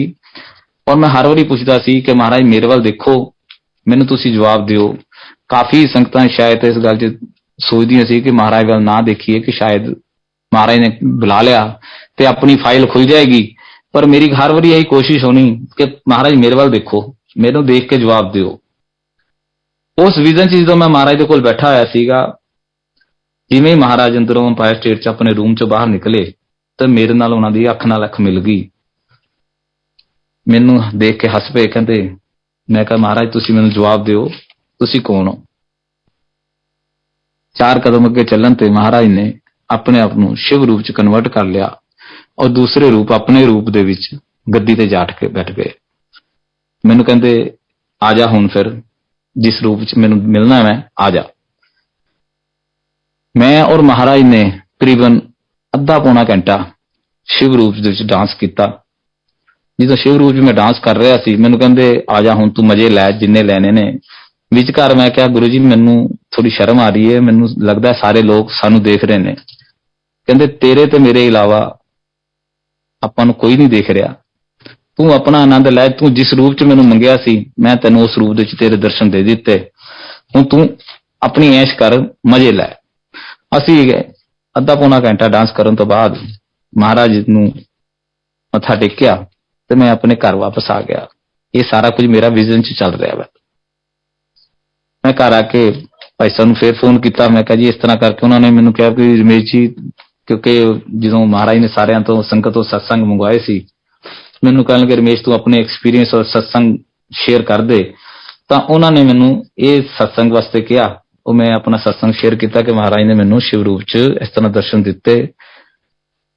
ਉਹ ਬਹੁਤ ਖੁਸ਼ ਹੋਏ ਕਿ ਮਹਾਰਾਜ ਨੇ ਤੈਨੂੰ ਜੋ ਤੇਰੇ ਮਨ ਦੀ ਮੁਰਾਦ ਸੀਗੀ ਉਹ ਪੂਰੀ ਕਰ ਦਿੱਤੀ। ਇਹ ਮਹਾਰਾਜ ਦੇ ਡਾਂਸ ਕਰਨ ਤੋਂ ਬਾਅਦ ਅਸੀਂ ਬੜੇ ਖੁਸ਼ ਹੋ ਕੇ ਲੁਧਿਆਣੇ ਆਣਾ ਸ਼ੁਰੂ ਆ ਗਏ। ਇਹ ਸਿਲਸਿਲਾ ਕਾਫੀ ਦੇਰ ਤੱਕ ਚੱਲਦਾ ਰਿਹਾ। 2007 ਦੇ ਵਿੱਚ ਮਹਾਰਾਜ ਦਾ ਇੱਕ ਜਿਹੜਾ ਕੈਲੰਡਰ ਹੈ, ਸ਼ਾਇਦ ਪੁਰਾਣੀ ਸੰਗਤ ਜਿਨ੍ਹਾਂ ਦੇ ਕੋਲ ਕੈਲੰਡਰ ਹੈਗਾ, ਉਹ ਮਹਾਰਾਜ ਦਾ ਉਹ ਸਰੂਪ 'ਚ ਮਹਾਰਾਜ ਬੜੇ ਉਸ ਧਿਆਨ ਦੇ ਵਿੱਚ ਬੈਠੇ ਹੋਏ ਨੇ। ਜਿਹੜਾ ਉਸ ਸਾਲ ਦਾ ਕੈਲੰਡਰ ਬਣਿਆ ਸੀਗਾ, ਇੱਕ ਕੈਲੰਡਰ ਬਣਿਆ ਸੀ ਜਿਸ ਮਹਾਰਾਜ ਬਿਲਕੁਲ ਇਸ ਤਰ੍ਹਾਂ ਬਣੇ ਹੋਏ ਨੇ, ਬੜੇ ਤੁਸੀਂ ਕਹਿ ਸਕਦੇ ਹੋ ਸੋਚ ਡੁੱਬੇ ਹੋਏ। ਉਹ ਕੈਲੰਡਰ ਜਦੋਂ 2007 ਵਿੱਚ ਸਾਨੂੰ ਮਿਲਿਆ, ਘਰ 'ਚ ਲਿਆ ਕੇ ਲਗਾ ਦਿੱਤਾ। ਮੇਰੀ ਆਦਤ ਸੀਗੀ ਕਿ ਜਦੋਂ ਵੀ ਰੋਜ਼ ਠਾਕੁਰ ਸੇਵਾ ਕਰਦੀ, ਘਰ 'ਚ ਜੋ ਵੀ ਮਹਾਰਾਜ ਦੀ ਮੂਰਤੀਆਂ ਲਗਾਈਆਂ, ਸਰੂਪ ਲਗਾਏ ਹੋਏ ਨੇ, ਔਰ ਉਸ ਕੈਲੰਡਰ ਦੇ ਉੱਤੇ ਮੈਂ ਰੋਜ਼ ਉਸ ਕੈਲੰਡਰ ਦੇ ਉੱਪਰ ਚੰਦਨ ਦਾ ਮਹਾਰਾਜ ਦੇ ਮੱਥੇ ਤੇ ਟਿੱਕਾ ਲਗਾਉਂਦਾ ਸੀਗਾ। ਸ਼ਾਇਦ 2 ਜਾਂ 3 ਦਿਨ ਬੀਤੇ ਹੋਣਗੇ, ਮੈਂ ਮੱਥੇ ਤੇ ਟਿੱਕਾ ਲਗਾ ਦਿੰਦਾ ਸੀ। ਤੀਸਰੇ ਦਿਨ ਬਾਅਦ ਜੋ ਮੈਂ ਮਹਾਰਾਜ ਦੇ ਸਰੂਪ ਦੇ ਉੱਤੇ ਉਹਨਾਂ ਦੀ ਫਿਜ਼ੀਕਲ ਫਾਰਮ 'ਚ ਬੈਠੇ ਹੋਏ ਅੰਪਾਇਰ ਸਟੇਟ ਦੇ ਵਿੱਚ ਦਰਸ਼ਨ ਕਰਦੇ ਹੋਏ ਜੋ ਮੈਂ ਮਹਿਸੂਸ ਕਰਦਾ ਸੀ, ਮਹਾਰਾਜ ਨੇ ਉਹ ਕੈਲੰਡਰ ਦੇ ਉੱਪਰ ਆਪਣੀ ਉਸ ਸਰੂਪ ਦੇ ਉੱਪਰ ਉਹ ਪ੍ਰਗਟ ਕਰਤਾ। ਜਿਹੜੀ ਜਗ੍ਹਾ ਤੇ ਮੈਂ ਉਹ ਟਿੱਕਾ ਲਗਾਉਂਦਾ ਸੀ, ਉਨੀ ਜਗ੍ਹਾ ਮਹਾਰਾਜ ਨੇ ਆਪਣਾ ਫੋਰਹੈਡ ਵਾਈਟ ਕਰ ਦਿੱਤਾ, ਬਿਲਕੁਲ ਵਾਈਟ ਕਰਤਾ, ਔਰ ਉਸ ਦੇ ਵਿਚਕਾਰ ਓਮ ਔਰ ਗਣੇਸ਼ ਜੀ ਬਣਾ ਦਿੱਤੇ। ਉਹਨਾਂ ਹਿੱਸਾ ਹੀ ਵਾਈਟ ਹੈ, ਬਾਕੀ ਦਾ ਹਿੱਸਾ ਜਿੰਨਾ ਹੈ ਉਹ ਸਾਰਾ, ਜਿੱਥੇ ਤੱਕ ਮੈਨੂੰ ਨਜ਼ਰ ਆਉਂਦਾ ਸੀਗਾ ਮਹਾਰਾਜ ਦਾ ਹਿੱਸਾ ਵਾਈਟ ਮਨੀ ਦੀ ਤਰ੍ਹਾਂ, ਉਹ ਹਿੱਸਾ ਮਹਾਰਾਜ ਨੇ ਵਾਈਟ ਕਰ ਦਿੱਤਾ, ਔਰ ਬਾਕੀ ਦੇ ਹਿੱਸੇ ਨੂੰ ਜਿਸ ਤਰ੍ਹਾਂ ਵੀ ਕੈਲੰਡਰ ਦੀ ਬਾਕੀ ਦੀ ਪ੍ਰਿੰਟਿੰਗ ਹੈ ਉਹ ਸੇਮ ਦੀ ਉਸੇ ਤਰ੍ਹਾਂ ਹੀ ਰਹੀ। ਮਹਾਰਾਜ ਨੇ ਉਹ ਜਵਾਬ ਦੇ ਦਿੱਤਾ ਕਿ ਤੇਰੀ ਜੋ ਮਨ ਦੀ ਭਾਵ ਸੀਗਾ, ਮੈਂ ਵਾਕਈ ਹੀ ਉਹੀ ਹੈਗਾ।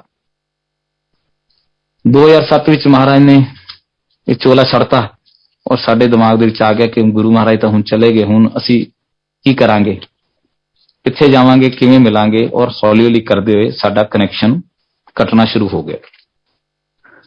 ਕਾਫੀ ਦੇਰ ਕਿਤੇ ਜਾਣਾ, ਮੱਥਾ ਟੇਕ ਲੈਣਾ, ਭਾਈ ਸਾਹਿਬ ਨਾਲ ਗੱਲਬਾਤ ਕਰ ਲੈਣੀ, ਟੈਲੀਫੋਨ ਤੇ ਤਾਂ ਜਦੋਂ ਵੀ ਗੱਲਬਾਤ ਹੋਣੀ 2007 ਤੋਂ ਬਾਅਦ ਉਹਨਾਂ ਨਾਲ ਜਦੋਂ ਵੀ ਕੋਈ ਗੱਲਬਾਤ ਹੋਣੀ ਤਾਂ ਉਹਨਾਂ ਨੇ ਕਹਿਣਾ ਜੀ ਅਸੀਂ ਸਤਸੰਗ ਤੇ ਗਏ ਹੋਏ ਹਾਂ। ਅਸੀਂ ਇਸ ਚੀਜ਼ 'ਚ ਬੜੇ ਪਰੇਸ਼ਾਨ ਸੀ ਕਿਉਂਕਿ ਲੁਧਿਆਣੇ ਦੇ ਵਿੱਚ ਕੋਈ ਸਤਸੰਗ ਨਹੀਂ ਸੀ ਹੁੰਦਾ, ਨਾ ਹੀ ਸਾਨੂੰ ਕੋਈ ਸੰਗਤ ਨਾਲ ਕਿਸੇ ਨਾਲ ਇੰਟਰੈਕਸ਼ਨ ਸੀ ਕਿ ਲੁਧਿਆਣੇ 'ਚ ਕੋਈ ਸੰਗਤ ਹੈਗੀ ਹੈ। ਅਸੀਂ ਕਹਿੰਦੇ ਸੀ ਠੀਕ ਹੈ, ਇਹ ਸਤਸੰਗ ਤੇ ਗਏ ਨੇ, ਸਾਨੂੰ ਕਦੀ ਮੌਕਾ ਹੀ ਨਹੀਂ ਮਿਲਦਾ ਤੇ ਸਾਨੂੰ ਵੀ ਅਸੀਂ ਸਤਸੰਗ ਤੇ ਜਾਈਏ। 2012 ਦੇ ਵਿੱਚ ਸਾਡੇ ਭਾਈ ਸਾਹਿਬ ਦਾ, ਵੱਡੇ ਵਾਲੇ ਭਾਈ ਸਾਹਿਬ SK ਪੁਸ਼ਕਰਨਾ ਜੀ ਦਾ ਫੋਨ ਆਇਆ ਕਿ ਲੁਧਿਆਣੇ ਵਿੱਚ ਰਮੇਸ਼ ਇੱਕ ਜਗ੍ਹਾ ਤੇ ਸਤਸੰਗ ਹੋ ਰਿਹਾ ਔਰ ਤੁਹਾਨੂੰ ਉਸ ਦਾ ਐਡਰੈਸ ਭੇਜ ਰਹੇ। ਅਸੀਂ ਬਹੁਤ ਖੁਸ਼, ਜਿਵੇਂ ਸਾਡੀ ਕੋਈ ਲਾਟਰੀ ਨਿਕਲ ਗਈ ਹੋਵੇ। ਲੁਧਿਆਣੇ 'ਚ ਮਾਰਚ ਦੇ ਵਿੱਚ 2012 'ਚ ਸਤਸੰਗ, ਸਾਡੇ ਸੰਗਤ ਅਸ਼ੋਕ ਸਵਾਮੀ ਅੰਕਲ, ਉਹਨਾਂ ਦੇ ਘਰ ਸਤਸੰਗ ਹੋਇਆ ਸੀ। ਅਸੀਂ ਬੜੇ ਖੁਸ਼ੀ ਨਾਲ ਉਸ ਸਤਸੰਗ ਤੇ ਜਾਣ ਦੀ ਤਿਆਰੀ ਕੀਤੀ, ਪਰ ਉਹਨਾਂ ਦਿਨਾਂ ਦੇ ਵਿੱਚ ਨਵਰਾਤੇ ਚੱਲ ਰਹੇ ਸੀਗੇ। ਸਾਡੇ ਘਰ ਖੇਤਰੀ ਵਿਧੀ ਜਾਂਦੀ ਹੈ ਔਰ ਅਸੀਂ ਦੋਨੋਂ ਵਾਰ ਦੇ ਜਿਹੜੇ ਨਵਰਾਤੇ ਨੇ ਉਹ ਰੱਖਦੇ ਸੀਗੇ, ਪੂਰੇ ਨਰਾਤੇ ਰੱਖਦੇ ਸੀਗੇ। ਜਦੋਂ ਨਰਾਤਿਆਂ ਦਾ ਵਿੱਚ ਆਈ ਗੱਲ ਤੇ ਮੈਂ ਆਪਣੀ ਆਂਟੀ ਨੂੰ ਕਿਹਾ, ਮੈਂ ਕਿਹਾ ਕੁਕੂ ਆਂਟੀ ਨਵਰਾਤੇ ਚੱਲ ਰਹੇ ਨੇ ਔਰ ਉੱਥੇ ਆਪਾਂ ਨੂੰ ਲੰਗਰ ਪ੍ਰਸ਼ਾਦ ਖਾਣ ਨੂੰ ਮਿਲਣਾ ਹੈ, ਤੁਸੀਂ ਦੱਸੋ ਕੀ ਪਲੈਨਿੰਗ ਹੈ ਵੀ ਆਪਾਂ ਲੰਗਰ ਜ਼ਰੂਰ ਕਰਨਾ ਹੈ। ਉਹ ਕਹਿਣ ਲੱਗੇ ਜੀ ਬਿਲਕੁਲ ਠੀਕ ਹੈ, ਆਪਾਂ ਮਹਾਰਾਜ ਦਾ ਲੰਗਰ ਕਰਨਾ ਹੈ, ਆਪਾਂ ਸਤਸੰਗ ਤੇ ਚੱਲੀਏ। ਅਸੀਂ ਉਸ ਘਰ 'ਚ ਜਾ ਕੇ ਸਤਸੰਗ ਅਟੈਂਡ ਕੀਤਾ ਸਵਾਮੀ ਅੰਕਲ ਦੇ। ਮਹਾਰਾਜ ਦੀ ਬੜੀ ਕਿਰਪਾ ਹੋਈ, ਲੰਗਰ ਪ੍ਰਸ਼ਾਦ ਖਾਧਾ। ਉੱਥੋਂ ਨਿਕਲ ਕੇ ਸੀ ਮਾਰਚ ਦੇ ਮਹੀਨੇ ਦੀ ਸਤਸੰਗ ਹੋਇਆ। ਮੇਰੀ ਬੇਟੀ 2011 ਦੇ ਵਿੱਚ ਪੁਸ਼ਕਰਨਾ ਅੰਕਲ ਕੋਲ ਆਪਣੀ ਇੱਕ ਸਟੱਡੀ ਵਾਸਤੇ ਫਿਰਜੇ ਵਿੱਚ ਤਿਆਰੀ ਕਰਨ ਲਈ ਆਈ ਸੀਗੀ, ਆਪਣੇ IIT ਦੇ ਪੇਪਰ ਨੂੰ ਤਿਆਰ ਕਰਨ ਲਈ। ਉਹ 2011 ਚ ਆਈ ਹੋਈ ਸੀ ਔਰ 2012 ਦੇ ਵਿੱਚ ਅਪ੍ਰੈਲ ਦੇ ਵਿੱਚ ਉਹਨੇ ਸਾਨੂੰ ਇੱਕ ਮੈਸੇਜ ਭੇਜਿਆ। ਉੱਥੇ ਰਹਿ ਕੇ ਉਹਦੀ ਗੁਰੂ ਮਹਾਰਾਜ ਨਾਲ ਇੰਟਰੈਕਸ਼ਨ ਬਹੁਤ ਵਧੀਆ ਹੋ ਗਈ ਸੀ, ਬਹੁਤ ਜ਼ਿਆਦਾ ਉਹਦਾ ਗੁਰੂ ਜੀ ਨਾਲ ਕਨੈਕਸ਼ਨ ਬਣ ਗਿਆ ਸੀ। ਸਾਨੂੰ ਉਹਨੇ ਮੈਸੇਜ ਭੇਜਿਆ ਕਿ ਪਾਪਾ ਗੁਰੂ ਮਹਾਰਾਜ ਨੇ ਕਿਹਾ ਕਿ ਮਾਂ ਪਿਓ ਨੂੰ ਕਿਹਾ ਅਪ੍ਰੈਲ ਦੇ ਵਿੱਚ ਸਾਨੂੰ ਉਹਨਾਂ ਨੇ ਇੱਕ ਡੇਟ ਦਿੱਤੀ ਬੇਟੀ ਨੇ ਕਿ ਇਸ ਤਰੀਕ ਨੂੰ ਜਲੰਧਰ ਮੰਦਿਰ ਜਾ ਕੇ ਆਣ ਔਰ ਲੰਗਰ ਕਰਕੇ ਆਣ। ਸੰਗਤ ਜੀ ਸਾਨੂੰ ਨਹੀਂ ਸੀ, ਅਸੀਂ ਲੁਧਿਆਣੇ ਰਹਿੰਦੇ ਹੋਏ ਵੀ ਸਾਨੂੰ ਨਹੀਂ ਸੀ ਪਤਾ ਹੈਗਾ ਕਿ ਮਹਾਰਾਜ ਦਾ ਸਥਾਨ ਦੁਗਰੀ ਤੋਂ ਇਲਾਵਾ ਜਲੰਧਰ ਵੀ ਹੈਗਾ, ਨਾ ਹੀ ਕਦੀ ਸੀ ਇਹਨਾਂ ਧਿਆਨ ਦਿੱਤਾ ਸੀ। ਇੱਕ ਦੋ ਵਾਰੀ ਭਾਈ ਸਾਹਿਬ ਨੇ ਕਿਹਾ ਵੀ ਕਿ ਮੱਥਾ ਟੇਕਿਆ, ਪਰ ਜਿਸ ਤਰ੍ਹਾਂ ਕਹਿੰਦੇ ਨਾ ਵੀ ਜਿੱਥੇ ਸ਼ੁਰੂਆਤ ਹੋਈ ਹੋਈ ਸੀ, ਸ਼ੁਰੂਆਤ ਅੰਪਾਇਰ ਸਟੇਟ ਵੱਡੇ ਮੰਦਿਰ ਤੋਂ ਹੋਈ ਸੀ, ਜਦੋਂ ਵੀ ਗਏ ਅਸੀਂ ਉੱਥੇ ਹੀ ਗਏ ਸੀਗੇ, ਜਲੰਧਰ ਮੰਦਿਰ ਵੱਲ ਕਦੀ ਸਾਡਾ ਪੈਰ ਪਿਆ ਹੀ ਨਹੀਂ ਸੀਗਾ। ਉਹਨੇ ਕਿਹਾ ਜੀ ਕਿ ਗੁਰੂ ਜੀ ਨੇ ਕਿਹਾ ਵਾ ਕਿ ਮਾਂ ਪਿਓ ਨੂੰ ਕਿਹਾ ਜਲੰਧਰ ਮੰਦਿਰ ਜਾ ਕੇ ਇਸ ਤਰੀਕ ਨੂੰ ਮੱਥਾ ਟੇਕ ਕੇ ਆਉਣ ਤੇ ਲੰਗਰ ਕਰਕੇ ਆਉਣ। ਮਾਰਚ ਅਸੀਂ ਸਤਸੰਗ ਸ਼ੁਰੂ ਕਰਤੇ ਸੀ, ਅਪ੍ਰੈਲ ਦੇ ਵਿੱਚ ਅਸੀਂ ਫੇਰ ਸਤਸੰਗ ਲੁਧਿਆਣੇ ਹੋਇਆ ਔਰ ਉਸ ਤੋਂ ਬਾਅਦ ਅਸੀਂ ਜਲੰਧਰ ਮੰਦਿਰ ਨੂੰ ਮੱਥਾ ਟੇਕਣ ਗਏ। ਔਰ ਯਕੀਨ ਮੰਨੋ ਕਿ ਉਹ ਜਿਹੜੀ ਤਰੀਕ ਸੀਗੀ ਉਹ ਉਸ ਨੂੰ ਪੂਰਨਮਾਸ਼ੀ ਸੀ ਔਰ ਜਲੰਧਰ ਮੰਦਿਰ 'ਚ ਮਹੀਨੇ 'ਚ ਇੱਕ ਦਿਨ ਹੀ, ਪੂਰਨਮਾਸ਼ੀ ਵਾਲੇ ਦਿਨ ਹੀ ਲੰਗਰ ਪ੍ਰਸ਼ਾਦ ਮਿਲਦਾ। ਅਸੀਂ ਬੜੇ ਖੁਸ਼ ਹੋਏ ਕਿ ਮਹਾਰਾਜ ਨੇ ਸਾਨੂੰ ਵਿਜ਼ਨ ਚ ਕਹਿਤਾ, ਔਰ ਉਹਨਾਂ ਕਹੀ ਵੀ ਹਰ ਨਾਲ ਇਹ ਵੀ ਕਹਿਤਾ ਕਿ ਹਰ ਮਹੀਨੇ ਜਾ ਕੇ ਉੱਥੇ ਮੱਥਾ ਟੇਕ ਕੇ ਆਣਾ ਹੈ ਔਰ ਲੰਗਰ ਪ੍ਰਸ਼ਾਦ ਕਰਕੇ ਆਣਾ ਹੈ। ਅਸੀਂ ਉੱਥੋਂ ਦੀ ਜਲੰਧਰ ਮੰਦਿਰ ਮੱਥਾ ਟੇਕ ਕੇ ਬੜੇ ਖੁਸ਼ ਲੰਗਰ ਖਾਧਾ, ਘਰ ਵਾਪਸ ਆ ਗਏ। ਔਰ ਅਪ੍ਰੈਲ ਦੇ ਵਿੱਚ ਹੀ ਜਿਹੜਾ ਸਤਸੰਗ ਅਟੈਂਡ ਕੀਤਾ ਸੀ ਅਸੀਂ, ਉਸ ਦੇ ਵਿੱਚ ਮਹਾਰਾਜ ਨੇ ਇਹ ਕਿਰਪਾ ਕਰਤੀ ਕਿ ਸਾਡੇ ਮੂੰਹ ਚੋਂ ਕਹਾਈ ਤਾਂ ਕਿ ਮਈ ਦੇ ਵਿਚਕਾਰ ਜਿਹੜਾ ਅਗਲਾ ਸਤਸੰਗ ਹੈ ਉਹਦੀ ਸੇਵਾ ਸਾਨੂੰ ਮਿਲ ਗਈ। ਅਸੀਂ ਕਿਹਾ ਜੀ ਕਿ ਅਗਲਾ ਸਤਸੰਗ ਅਸੀਂ ਕਰਾਵਾਂਗੇ ਮਈ ਦੇ ਵਿਚਕਾਰ। ਮੇਰਾ ਘਰ ਬਹੁਤ ਛੋਟਾ ਜੀ, ਇਹਦੇ ਵਿੱਚ ਹੀ ਮੈਂ ਦੱਸ ਰਿਹਾ ਕਿ ਜਦੋਂ ਅਸੀਂ ਸਤਸੰਗ ਮਹਾਰਾਜ ਨਾਲ ਜੁੜੇ ਸੀਗੇ, ਮੈਂ ਉਦੋਂ ਕਿਰਾਏ ਤੇ ਰਹਿੰਦਾ ਸੀ। ਮਹਾਰਾਜ ਦੇ 2005 ਤੇ ਜੁੜਨ ਤੋਂ ਬਾਅਦ 2006 ਦੇ ਵਿੱਚ ਮੈਂ ਆਪਣੇ ਮਕਾਨ ਦੇ ਵਿੱਚ ਮਹਾਰਾਜ ਨੇ ਮੈਨੂੰ ਆਪਣਾ ਰਹਿਣ ਵਾਸਤੇ ਮਕਾਨ, ਬਹੁਤ ਵਧੀਆ ਮਕਾਨ ਦੇ ਦਿੱਤਾ। ਪਰ ਉਹ ਇੰਨਾ ਵੱਡਾ ਨਹੀਂ ਸੀ ਜਿਹਦੇ ਵਿਚਕਾਰ ਸਾਰੀ ਸੰਗਤ ਆ ਸਕੇ, ਇਸ ਲਈ ਅਸੀਂ ਇੱਕ ਭਵਨ ਬੁੱਕ ਕਰਵਾ ਲਿਆ। ਅਸੀਂ ਉਹਦੇ ਵਿੱਚ ਸਤਸੰਗ ਵਾਸਤੇ ਨਿਯੋਤਾ ਸਾਰੀ ਸੰਗਤ ਨੂੰ ਦੇ ਦਿੱਤਾ। ਅਸੀਂ ਪਹਿਲੇ ਹਫਤੇ ਦੁਗਰੀ ਮੰਦਿਰ ਗਏ, ਉੱਥੇ ਜਾ ਕੇ ਸਾਰੀ ਸੰਗਤ ਨੂੰ ਇਨਵੀਟੇਸ਼ਨ ਦਿੱਤਾ, ਗੁਰੂ ਪਰਿਵਾਰ ਨੂੰ ਇਨਵੀਟੇਸ਼ਨ ਦਿੱਤਾ, ਗੁਰੂ ਜੀ ਦੇ ਸਾਰੇ ਫੈਮਿਲੀ ਨੂੰ ਇਨਵੀਟੇਸ਼ਨ ਦਿੱਤਾ, ਉੱਥੇ ਖੜੇ ਹੋ ਕੇ ਕਿ ਸਾਰੇ ਨੇ ਲੁਧਿਆਣੇ ਸਤਸੰਗ ਤੇ ਆਣਾ। 27 ਮਈ ਨੂੰ ਲੁਧਿਆਣੇ ਅਸੀਂ 2012 ਚ ਸਤਸੰਗ ਹੋਇਆ ਸੀ, ਜਿਸ ਦੇ ਵਿੱਚ ਸਾਰਾ ਗੁਰੂ ਪਰਿਵਾਰ, ਦੁਗਰੀ ਪਿੰਡ ਤੋਂ ਸਾਰੀ ਸੰਗਤ, ਜਲੰਧਰ ਤੋਂ ਸਾਰੀ ਸੰਗਤ, ਗੁਰੂ ਜੀ ਦੇ ਸਿਸਟਰ ਕ੍ਰਿਸ਼ਨਾ ਭੈਣ ਜੀ, ਹੋਰ ਬਹੁਤ ਸੰਗਤਾਂ ਜਿਨ੍ਹਾਂ ਨੂੰ ਅਸੀਂ ਨਹੀਂ ਸੀ ਜਾਣਦੇ, ਉਸ ਸਤਸੰਗ ਦੇ ਵਿੱਚ ਮਹਾਰਾਜ ਨੇ ਉਹਨਾਂ ਨੂੰ ਸਾਡੇ ਕੋਲ ਭੇਜਿਆ। ਔਰ ਉਸ ਸਤਸੰਗ ਦੀ ਮੈਂ ਤੁਹਾਨੂੰ ਇਹ ਦੱਸਣਾ ਚਾਹੁੰਦਾ ਕਿ ਗੁਰੂ ਮਹਾਰਾਜ ਵਿਜ਼ਨ ਦੇ ਵਿੱਚ ਹਰ ਇੱਕ ਚੀਜ਼ ਦਿਖਾ ਦਿੰਦੇ ਨੇ। ਜਦੋਂ ਸਤਸੰਗ ਦੀ ਤਿਆਰੀ ਕਰਨੀ ਸ਼ੁਰੂ ਕਰਨੀ ਸੀ, ਸਾਡੇ ਕੋਲ ਮਹਾਰਾਜ ਦਾ ਕੋਈ ਸਰੂਪ ਨਹੀਂ ਸੀ। ਮੈਂ ਭਾਈ ਸਾਹਿਬ ਨੂੰ ਕਿਹਾ ਜੀ ਕਿ ਸਾਨੂੰ ਕੋਈ ਸਰੂਪ ਦੱਸੋ ਜਿਹਦੇ ਨਾਲ ਅਸੀਂ ਗੁਰੂ ਜੀ ਦਾ ਸਰੂਪ ਬਣਾ ਸਕੀਏ। ਉਹਨਾਂ ਨੇ ਮੈਨੂੰ ਕਿਹਾ, ਰਮੇਸ਼ ਤੂੰ ਚੈੱਕ ਕਰ ਲੈ, ਜਾਂ ਮੇਰੇ ਕੋਲ ਜਿਹੜਾ ਛੋਟਾ ਸਰੂਪ ਤੈਨੂੰ ਭੇਜਿਆ ਸੀ ਉਹ ਤੋਂ ਦੇਖ, ਜੇ ਵੱਡਾ ਹੁੰਦਾ ਤੇ ਕਰਵਾ ਲੈ।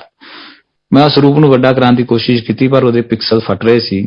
ਕਹਿਣ ਲੱਗੇ ਮੈਨੂੰ ਕੋਈ ਜ਼ਿਆਦਾ ਕੰਪਿਊਟਰ ਆਪਰੇਟ ਨਹੀਂ ਕਰਨਾ ਆਉਂਦਾ, ਪਰ ਫਿਰ ਵੀ ਮੈਂ ਕੰਪਿਊਟਰ ਖੋਲ ਕੇ ਨਾ ਤੂੰ ਚੈੱਕ ਕਰ ਲੈ, ਜਿਹੜਾ ਵੀ ਤੈਨੂੰ ਸਰੂਪ ਚੰਗਾ ਲੱਗੇ ਉਹ ਸਰੂਪ ਉਹ ਚੋਂ ਕੱਢ ਕੇ ਤੇ ਤੂੰ ਇਹਨੂੰ ਵੱਡਾ ਕਰਵਾ ਲਈ।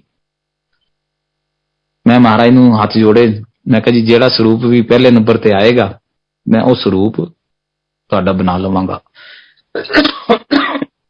ਸੌਰੀ ਜੀ ਸੰਗਤ ਜੀ, ਪਹਿਲੇ ਨੰਬਰ ਦੇ ਉੱਤੇ ਜਿਹੜਾ ਸਰੂਪ ਸੀਗਾ ਉਹ ਅਭੈ ਐਂਡ ਵਰ ਮੁਦਰਾ ਦਾ ਸਰੂਪ ਹੈ ਮਹਾਰਾਜ ਦਾ, ਜਿਹਦੇ ਵਿੱਚ ਮਹਾਰਾਜ ਵਰਦਾਨ ਵੀ ਦੇ ਰਹੇ ਨੇ ਔਰ ਅਭੈ ਵੀ ਕਰ ਰਹੇ ਨੇ। ਉਹ ਸਰੂਪ ਵੈਸੇ ਉਸ ਦਾ ਨੰਬਰਿੰਗ ਜਿਹੜੀ ਹੈ ਉਸ ਟਾਈਮ ਦੇ ਉੱਤੇ 27 ਸੀਗੀ। 3 ਦਿਨ ਤੱਕ ਉਹ ਸਰੂਪ 1 ਨੰਬਰ ਤੇ ਰਿਹਾ ਸੀਗਾ। ਉਸ ਤੋਂ ਬਾਅਦ ਉਹ ਆਪਣੀ ਆਪ ਉਸ ਜਗ੍ਹਾ ਤੋਂ ਹਿੱਲ ਕੇ ਫਿਰ ਜਿਹੜਾ ਉਹਦਾ ਓਰੀਜਨਲ ਨੰਬਰ ਸੀ ਉਸ ਤੇ ਚਲਾ ਗਿਆ ਸੀ। ਉਹ ਸਰੂਪ ਮੈਂ ਉੱਚੋਂ ਦੀ ਕੱਢ ਕੇ ਉਹਨੂੰ ਤਿਆਰੀ ਕਰਵਾਈ, ਉਹ ਬੜਾ ਵੱਡਾ ਸਰੂਪ ਬਣਵਾਇਆ ਮਹਾਰਾਜ ਦਾ। ਮਹਾਰਾਜ ਨੇ ਉਸ ਟਾਈਮ ਕਿਹੜੇ ਸ਼ਬਦ ਚਲਾਣੇ ਸੀਗੇ, ਜਿਹੜੇ ਵੀ ਸ਼ਬਦ ਸਤਸੰਗ ਤੇ ਚਲਾਣੇ ਸੀਗੇ, ਇੱਕ ਇੱਕ ਸ਼ਬਦ ਮੈਨੂੰ ਦੱਸਿਆ ਕਿ ਇਹ ਸ਼ਬਦ ਚਲਾਣਾ ਹੈ। ਔਰ ਮੈਂ ਪੁਸ਼ਕਰਨਾ ਅੰਕਲ ਨੂੰ ਹਰ ਵਾਰੀ ਪੁੱਛਦਾ ਸੀ, ਮੈਂ ਕਿਹਾ ਇਹ ਵੀ ਸ਼ਬਦ ਹੈ? ਕਹਿੰਦੇ ਹੈਗਾ ਜੀ। ਮੈਂ ਕਿਹਾ ਇਹ ਸ਼ਬਦ ਹੈ? ਉਹਨਾਂ ਨੇ ਕਿਹਾ ਜੀ ਬਿਲਕੁਲ ਸ਼ਬਦ ਇਹੀ ਹੈ। ਉਹ ਸਾਰੇ ਸ਼ਬਦਾਂ ਦੀ ਮੈਂ ਕਿਹਾ ਜੀ, ਕਹਿੰਦੇ ਦੱਸ ਕਾਰਨ ਕੀ ਹੈ? ਮੈਂ ਕਿਹਾ ਜੀ ਮਹਾਰਾਜ ਨੇ ਇਹ ਆਗਿਆ ਦਿੱਤੀ ਹੈ ਕਿ ਇਹ ਸ਼ਬਦ ਚੱਲਣਗੇ ਸਤਸੰਗ ਤੇ, ਔਰ ਪਲੇ ਲਿਸਟ ਪੁਸ਼ਕਰਨਾ ਅੰਕਲ ਹੀ ਬਣਾ ਕੇ ਲਿਆਏ ਸੀ। ਜਿਹੜੇ ਸ਼ਬਦ ਉਹਨਾਂ ਨੇ ਦੱਸੇ ਸੀ ਉਹੀ ਸ਼ਬਦ ਉਸ ਸਤਸੰਗ ਤੇ ਚੱਲੇ ਸੀ। ਅਸੀਂ ਸੋਚ ਵੀ ਨਹੀਂ ਸੀ ਸਕਦੇ ਕਿ ਉਸ ਹਾਲੇ ਸਾਡੀ ਇੱਥੇ ਲੁਧਿਆਣੇ 'ਚ ਤੀਸਰਾ ਸਤਸੰਗ ਸੀ, ਉਹ ਮਹਾਰਾਜ ਨੇ ਇੰਨੀ ਮਿਹਰ ਕੀਤੀ ਕਿ ਉਸ ਜਗ੍ਹਾ ਦੇ ਉੱਤੇ 3 ਦਿਨ ਤੱਕ ਫ੍ਰੈਗਰੈਂਸ ਨਹੀਂ ਸੀ ਗਈ ਉਸ ਭਵਨ ਦੇ ਵਿੱਚੋਂ ਦੀ। ਔਰ ਲੋਕ ਲੰਘਦੇ ਪਾਂਦੇ ਪੁੱਛਦੇ ਸੀ ਕਿ ਤੁਸੀਂ ਕਿਹੜੀ ਅਗਰਬੱਤੀ ਜਗਾਈ ਹੈ, ਕਿਹੜੀ ਸੈਂਟ ਲਗਾਇਆ। ਪਰ ਅਸੀਂ ਕਿਹਾ ਜੀ ਕੋਈ ਸਾਡਾ ਨਾ ਅਗਰਬੱਤੀ ਨਾ ਸੈਂਟ ਹੈ, ਗੁਰੂ ਮਹਾਰਾਜ ਦੀ ਫ੍ਰੈਗਰੈਂਸ ਹੈ। ਉਹਨਾਂ ਤੋਂ ਬਾਅਦ ਗੁਰੂ ਜੀ ਨੇ ਸਾਡੇ ਨਾਲ ਬਹੁਤ ਕੁਝ, ਬੜੀ ਜਿਹਨੂੰ ਕਹਿੰਦੇ ਨਾ ਵੀ ਬੜੀ ਤੋਂ ਬੜੀ, ਹਰ ਤਰ੍ਹਾਂ ਦੀ ਸਾਡੀ ਮੁਸ਼ਕਲ ਨੂੰ ਹੱਲ ਕੀਤਾ, ਹਰ ਤਰ੍ਹਾਂ ਦੀ ਪ੍ਰੋਬਲਮ ਨੂੰ ਦੂਰ ਕੀਤਾ।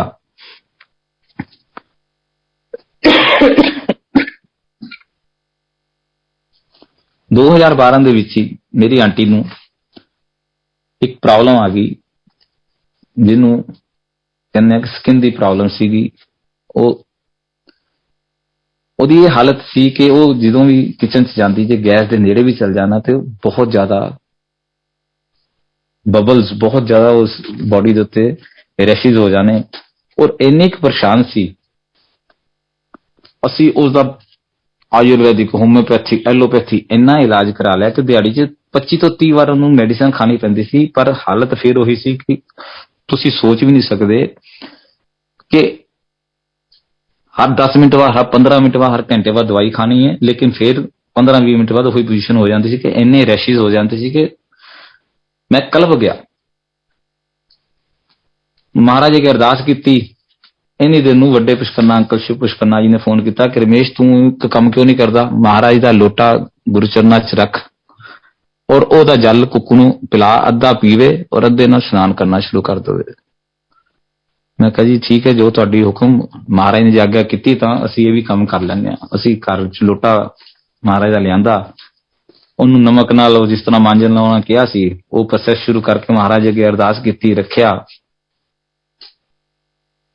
ਜਿਉਂ ਅਸੀਂ 2-4 ਦਿਨਾਂ ਦੇ ਵਿੱਚ ਹੀ ਉਸਦੀ ਇਹ ਪੋਜੀਸ਼ਨ ਹੋ ਗਈ ਜੀ ਕਿ ਅਸੀਂ ਭੁੱਲ ਹੀ ਗਏ ਕਿ ਇਹ ਸਾਡੀ ਪੋਜੀਸ਼ਨ ਜਿਹੜੀ ਸੀਗੀ, ਇਹ ਸੋਰਾਇਸਿਸ ਜਿਹਨੂੰ ਕਹਿੰਦੇ ਨੇ, ਸਕਿਨ ਸੋਰਾਇਸਿਸ, ਜਿਸ ਦਾ ਕੋਈ ਇਲਾਜ ਨਹੀਂਗਾ।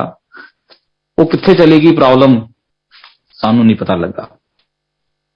ਮਹਾਰਾਜ ਨੇ ਰੋਜ਼ ਗੜਵੀ ਦੇ ਵਿੱਚ, ਉਸ ਗੜਵੀ 'ਚ ਓਮ ਦੇ ਦਰਸ਼ਨ ਦੇਣੇ, ਕਈ ਦਰਸ਼ਨ ਦੇਣੇ, ਜਿਹਦੇ ਵਿਚਕਾਰ ਮਹਾਰਾਜ ਨੇ ਦੱਸਤਾ ਕਿ ਮੈਂ ਤੁਹਾਡੇ ਨਾਲ ਹਾਂ, ਹਮੇਸ਼ਾ ਤੁਹਾਡੇ ਨਾਲ ਹਾਂ, ਤੁਸੀਂ ਚਿੰਤਾ ਨਾ ਕਰੋ।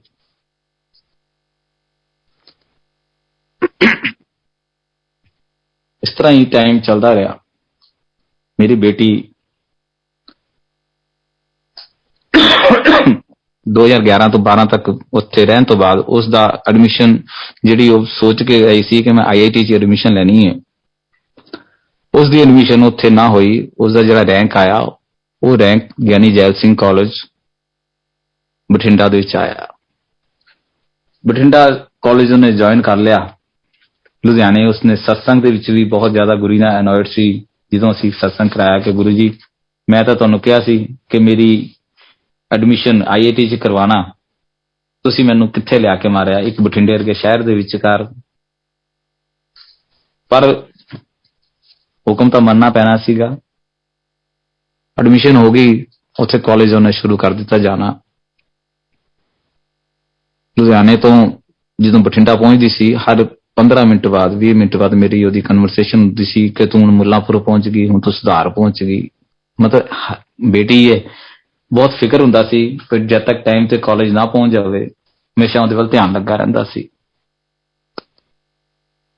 ਬਠਿੰਡੇ ਦੇ 1 ਸਾਲ 2 ਸਮੈਸਟਰ ਪੂਰੇ ਕਰ ਲਏ, ਤੀਸਰਾ ਸਮੈਸਟਰ ਵੀ ਉਹਦਾ ਪੂਰਾ ਹੋ ਗਿਆ। ਉਸ ਟਾਈਮ ਮੈਂ ਨਵੰਬਰ ਦੇ ਵਿੱਚ ਆਪਣੇ ਟੂਰ ਵਾਸਤੇ ਮੈਂ ਨੇਪਾਲ ਗਿਆ ਆਇਆ ਸੀਗਾ। UP ਔਰ ਨੇਪਾਲ ਮੈਂ ਟੂਰ ਤੇ ਗਿਆ। ਟੂਰ ਦੇ ਉੱਤੇ ਜਦੋਂ ਮੈਂ ਗਿਆ ਸੀ ਤੇ ਉਸ ਤੋਂ ਪਿੱਛੋਂ ਇਹਨੇ ਪ੍ਰੀਲਿਮਿਨਰੀ ਟੈਸਟ ਦੇਣੇ ਸੀਗੇ ਆਪਣੇ ਕਾਲਜ ਦੇ ਵਿੱਚ। ਉਹ ਟੈਸਟ ਵਾਸਤੇ ਬੇਟਾ ਉਹਨੂੰ ਸਵੇਰੇ ਬੱਸ ਸਟੈਂਡ ਤੇ ਛੱਡ ਕੇ ਆਉਂਦਾ ਸੀ। ਸਵੇਰੇ 6 ਵਜੇ ਉਹਨੇ ਜਾਣਾ ਆਪਣੇ ਪੇਪਰ ਦੇਣ ਲਈ। ਸਵੇਰੇ 6 ਵਜੇ ਪੇਪਰ ਦੇਣ ਲਈ ਜਾਂਦੀ ਸੀ, ਟਾਈਮ ਤੇ ਪਹੁੰਚ ਜਾਂਦੀ ਸੀ। ਦੂਸਰੇ ਹੀ ਪੇਪਰ ਦੇ ਉੱਤੇ ਮਹਾਰਾਜ ਨੇ ਉਹਨੂੰ ਕਹਿ ਦਿੱਤਾ ਕਿ ਤੂੰ ਸਵੇਰੇ ਕਾਲਜ ਨਹੀਂ ਜਾਣਾ, ਪੇਪਰ ਨਹੀਂ ਦੇਣਾ। ਬੜੀ ਸੋਚ ਪੈ ਗਈ ਕਿ ਗੁਰੂ ਜੀ ਇਹ ਕੀ ਕਹਿ ਰਹੇ ਹੋ ਤੁਸੀਂ? ਕਹਿੰਦੇ ਤੂੰ ਕਾਲਜ ਨਹੀਂ ਜਾਣਾ, ਪੇਪਰ ਨਹੀਂ ਦੇਣਾ, ਘਰ ਇੱਥੇ ਬੈਠ ਜਾ, ਕਾਲਜ ਨਹੀਂ ਜਾਣਾ। ਬਹੁਤ ਪਰੇਸ਼ਾਨ, ਕਹਿੰਦੀ ਸ਼ਾਇਦ ਮੇਰੇ ਦਿਮਾਗ ਦਾ ਵਹਿਮ ਹੈ ਕਿ ਮਨ ਦਾ ਵਹਿਮ ਹੈ ਜਿਹੜੇ ਮੈਂ ਗੱਲ ਸੁਣ ਰਹੀ ਹਾਂ। ਕਹਿੰਦੀ ਨਹੀਂ ਗੁਰੂ ਜੀ, ਮੇਰੇ ਮਾਪਿਓ ਕੀ ਸੋਚਣਗੇ, ਬ੍ਰਦਰ ਕੀ ਕਹੇਗਾ ਕਿ ਇਹਨੂੰ ਪੜ੍ਹਾਈ ਨਹੀਂ ਸੀ ਆਉਂਦੀ ਤਾਂ ਵਿੱਚ ਗੁਰੂ ਦਾ ਬਹਾਨਾ ਲਗਾ ਕੇ ਇਹ ਕਹਿ ਰਹੀ ਏ। ਉਹਨੇ ਜੀ ਬਠਿੰਡਾ ਪੇਪਰ ਦੇਣ ਲਈ ਘਰੋਂ ਨਿਕਲ ਪਈ। ਸੰਗਤ ਜੀ, ਪਹਿਲਾ ਐਕਸੀਡੈਂਟ ਉਹਦਾ ਹੋਇਆ ਮੁੱਲਾਂਪੁਰ। ਬੱਸ ਦੇ ਵਿੱਚ ਪਿੱਛੋਂ ਦੀ ਜਾ ਕੇ ਰੈਮਡ ਹੋਈ। ਕਾਫੀ ਸੰਗਤਾਂ ਨੂੰ, ਕਾਫੀ ਸਵਾਰੀਆਂ ਨੂੰ ਸੱਟਾਂ ਲੱਗੀਆਂ। ਉਹ ਕਾਫੀਆਂ ਨੂੰ ਇਹਨੇ ਉਹਨਾਂ ਦੀ ਨਾਲ ਮਦਦ ਵੀ ਕੀਤੀ ਉਹਨਾਂ ਨੂੰ ਬਾਹਰ ਕੱਢਣ ਲਈ। ਇਹ ਉੱਥੋਂ ਨਿਕਲ ਕੇ ਦੂਸਰੀ ਬੱਸ ਸ਼ਿਫਟ ਹੋਈ। ਦੂਸਰੀ ਬੱਸ ਸ਼ਿਫਟ ਹੋ ਕੇ ਬਰਨਾਲੇ ਜਾ ਕੇ ਦੂਸਰਾ ਐਕਸੀਡੈਂਟ ਹੋਇਆ। ਉਸ ਦੇ ਵਿੱਚ ਵੀ ਇਹਨੂੰ, ਇਹਦੀ ਕੋਹਨੀ ਦੇ ਉੱਤੇ ਔਰ ਇਹਦੀ ਗੁੱਟ ਦੇ ਉੱਤੇ ਸੱਟ ਲੱਗੀ ਕਾਫੀ। बट दिमाग 'ਚ ਇੱਕੋ ਗੱਲ ਸੀ ਕਿ ਪੇਪਰ ਦੇਣ ਲਈ ਪਹੁੰਚਣਾ ਹੈ। ਅਗਲੀ ਬੱਸ ਫੜ ਕੇ ਜਦੋਂ ਬਠਿੰਡੇ ਪਹੁੰਚੀ, ਜਿਸ ਤਰ੍ਹਾਂ ਹੀ ਬੱਸ 'ਚੋਂ ਬਾਹਰ ਨਿਕਲੀ, ਸਲਿੱਪ ਕੀਤੀ, ਫੇਰ ਡਿੱਗ ਪਈ ਔਰ ਫੇਰ ਗੁੱਟ ਦੇ ਉੱਤੇ ਬਹੁਤ ਸੱਟ ਲੱਗੀ। ਰੁਮਾਲ ਬੰਨਿਆ ਆਪਣੇ ਗੁੱਟ ਦੇ ਉੱਤੇ, ਪੇਪਰ ਦੇਣ ਲਈ ਨਿਕਲਣ ਲੱਗੀ ਤੇ ਫੇਰ ਆਵਾਜ਼ ਆਈ, ਤੈਨੂੰ ਕਿਹਾ ਸੀ ਨਾ ਨਹੀਂ ਆਣਾ, ਕਿਉਂ ਆਈ ਹੈ ਤੂੰ ਇੱਥੇ ਪੇਪਰ ਦੇਣ। ਖੈਰ ਪੇਪਰ ਦੇ ਕੇ ਉਹ ਵਾਪਸ ਆ ਗਈ। ਉਸ ਤੋਂ ਬਾਅਦ ਮੈਂ ਜਦੋਂ ਲੁਧਿਆਣੇ ਵਾਪਸ ਆਈ, 2 ਕੁ ਦਿਨ ਬਾਅਦ ਮੈਂ ਵੀ ਟੂਰ ਤੋਂ ਵਾਪਸ ਆ ਗਿਆ। ਮੈਨੂੰ ਆ ਕੇ ਕਹਿੰਦੀ, ਬੜੀ ਪਰੇਸ਼ਾਨ ਸੀਗੀ, ਮੈਨੂੰ ਕਹਿੰਦੀ ਪਾਪਾ ਜੇ ਤੁਹਾਨੂੰ ਕੋਈ ਕਵੇ ਕਿ ਤੁਸੀਂ ਜਿਹੜਾ ਕੰਮ ਕਰਦੇ ਹੋ ਇਹ ਛੱਡ ਦਿਓ ਤਾਂ ਤੁਸੀਂ ਕੀ ਕਰੋਗੇ। ਮੈਂ ਕਿਹਾ ਬੇਟਾ ਡਿਪੈਂਡ ਕਰਦਾ ਵਾ ਕਹਿਣ ਵਾਲਾ ਕੌਣ ਹੈਗਾ, ਜਿਸ ਤਰ੍ਹਾਂ ਦਾ ਉਹ ਹੋਏਗਾ ਉਸ ਹਿਸਾਬ ਸੇ ਡਿਸੀਜਨ ਲਿੱਤਾ ਜਾਏਗਾ। ਮੇਰਾ ਸਵਿਮਿੰਗ ਮਸ਼ੀਨ ਦਾ ਕੰਮ ਹੈ। ਮੈਨੂੰ ਕਹਿਣ ਲੱਗੀ ਪਾਪਾ ਤੁਹਾਨੂੰ ਜੇ ਗੁਰੂ ਜੀ ਕਹਿਣ ਕਿ ਤੂੰ ਇਹ ਕੰਮ ਛੱਡ ਦੇ ਤਾਂ ਤੁਸੀਂ ਕੀ ਕਰੋਗੇ। ਮੈਂ ਕਿਹਾ ਜੇ ਗੁਰੂ ਜੀ ਦਾ ਹੁਕਮ ਹੈ ਤੇ ਫਿਰ ਮੈਂ ਕੰਮ ਛੱਡ ਦੇਵਾਂਗਾ। ਮੈਂ ਕਿਹਾ ਹੁਣ ਤੂੰ ਦੱਸ ਤੇਰੀ ਪ੍ਰੋਬਲਮ ਕੀ ਹੈ ਬੇਟਾ। ਕਹਿੰਦੀ ਪਾਪਾ ਗੁਰੂ ਜੀ ਨੇ ਮੈਨੂੰ ਕਿਹਾ ਕਿ ਤੂੰ ਕਾਲਜ ਨਹੀਂ ਜਾਣਾ, ਪੜ੍ਹਾਈ ਛੱਡ ਦੇ। ਫਿਰ ਮੈਂ ਕਿਹਾ ਛੱਡ ਦਿਓ। ਕਹਿੰਦੀ ਪਾਪਾ ਤੁਸੀਂ ਬੜੀ 1 ਮਿੰਟ ਦੇ ਵਿੱਚ ਜਵਾਬ ਦੇ ਦਿੱਤਾ ਕਿ ਪੜ੍ਹਾਈ ਛੱਡ ਦਿਓ, ਏਦਾਂ ਕਿਸ ਤਰ੍ਹਾਂ ਹੋ ਸਕਦਾ। ਮੈਂ ਕਿਹਾ ਨਹੀਂ ਬੇਟਾ, ਜੇ ਗੁਰੂ ਜੀ ਨੇ ਆਰਡਰ ਕੀਤਾ ਵਾ ਤੇ ਆਪਾਂ ਨੂੰ ਪੜ੍ਹਾਈ ਛੱਡ ਦੇਣੀ ਚਾਹੀਦੀ, ਆਪਾਂ ਅੱਗੇ ਨਹੀਂ ਜਾਣਾ, ਕਾਲਜ ਤੋਂ ਨਹੀਂ ਜਾਣਾ, ਕੱਲ ਤੋਂ ਤੂੰ ਮੈਂ ਕਿਹਾ ਕਾਲਜ ਨਹੀਂ ਜਾਣਾ। ਅਸੀਂ ਘਰ ਬੈਠ ਗਏ। ਮੈਂ ਕਿਹਾ ਤੂੰ ਪੇਪਰ ਦੇਣ ਨਹੀਂ ਜਾਣੇ, ਜੋ ਹੋਏਗਾ ਦੇਖਿਆ ਜਾਏਗਾ। 4th ਸਮੈਸਟਰ ਸੀ, ਪਰ ਦਿਮਾਗ ਦੇ ਵਿੱਚ ਫੇਰ ਅੰਦਰੋਂ ਇਹ ਕਹਾਣੀ ਚੱਲਣੀ ਸ਼ੁਰੂ ਹੋ ਗਈ ਵੀ ਚਲੋ ਇੱਕ ਕੰਮ ਕਰਦੇ ਆ, ਇਹਨੂੰ ਕਾਲਜ ਨਹੀਂ ਭੇਜਦੇ ਲੇਕਿਨ ਫੀਸ ਜਮ੍ਹਾਂ ਕਰਵਾ ਦਿੰਦੇ ਆ ਤਾਂ ਕਿ ਇਹਦਾ ਗੈਪ ਨਾ ਪਵੇ, ਕੋਈ ਨਾ ਕੋਈ ਬਹਾਨਾ ਲਗਾ ਦਿਆਂਗੇ, ਫੀਸ ਤਾਂ ਜਮ੍ਹਾਂ ਕਰਾ ਦਈਏ। ਮੈਂ ਫੀਸ ਜਮ੍ਹਾਂ ਕਰਾਉਣ ਦੇ ਲਈ ਜਿਸ ਤਰ੍ਹਾਂ ਹੀ ਫਾਰਮ ਭਰਨ ਲੱਗਾ ਤੇ ਮੈਨੂੰ ਬੇਟੀ ਦਾ ਫੋਨ ਆ ਗਿਆ। ਕਹਿੰਦੀ ਪਾਪਾ ਗੁਰੂ ਜੀ ਨੇ ਮੈਸੇਜ ਦਿੱਤਾ ਕਿ ਪਿਓ ਨੂੰ ਕਹਿ ਪੈਸੇ ਵੇਸਟ ਕਰੇਗਾ, ਫੀਸ ਨਹੀਂ ਭਰਵਾਣੀ। ਮੈਂ ਵਾਪਸ ਬੈਂਕ ਚੋਂ ਆ ਗਿਆ। ਮੈਂ ਕਿਹਾ ਠੀਕ ਹੈ ਜੀ, ਫੀਸ ਨਹੀਂ ਭਰਾਦੇ, ਜੋ ਹੋਏਗਾ ਦੇਖਿਆ ਜਾਏਗਾ। ਮਹਾਰਾਜ ਨੇ ਟਾਈਮ ਦੇ ਦਿੱਤਾ ਜੀ ਕਿ ਇਸ ਤਰੀਕ ਨੂੰ ਹੋਸਟਲ ਤੋਂ ਜਾ ਕੇ ਸਮਾਨ ਚੁੱਕ ਕੇ ਲਿਆਣਾ ਹੈ, ਇਹ ਸਮਾਨ ਰੱਖਣਾ ਹੈ, ਇਹ ਸਮਾਨ ਉੱਥੇ ਛੱਡ ਕੇ ਆਣਾ ਹੈ। ਔਰ ਟੈਕਸੀ ਵਾਲਾ ਕਿਹੜਾ, ਕਿਉਂਕਿ 3 ਟੈਕਸੀ ਵਾਲਿਆਂ ਨਾਲ ਅਸੀਂ ਐਵਰੇਜ ਨੂੰ ਮੈਂ ਕਈ ਵਾਰੀ ਛੱਡਣ ਜਾਂਦਾ ਸੀਗਾ ਜਦੋਂ ਕਿਤੇ ਸਮਾਨ ਹੁੰਦਾ ਸੀ ਜਾਂ ਕਿਤੇ ਲੇਟ ਹੁੰਦੀ ਸੀ। ਇਸ ਟੈਕਸੀ ਵਾਲੇ ਨਾਲ ਹੀ ਜਾਣਾ ਹੈ, ਉਹ ਇਹਦੇ ਨਾਲ ਜਾ ਕੇ ਸਮਾਨ ਲੈ ਕੇ ਆਣਾ, ਵਾਪਸ ਇਸ ਤਰੀਕ ਨੂੰ ਲੈ ਕੇ ਆਣਾ। ਅਸੀਂ ਹੋਸਟਲ ਗਏ, ਸਾਰਾ ਆਪਣਾ ਸਮਾਨ ਚੁੱਕਿਆ, ਘਰ ਵਾਪਸ ਆ ਗਏ। ਕਿਸੇ ਨੂੰ ਨਹੀਂ ਦੱਸਿਆ ਕਿ ਕੀ ਹੋ ਰਿਹਾ ਹੈ, ਉਹ ਕਿੱਦਾਂ ਹੋ ਰਿਹਾ।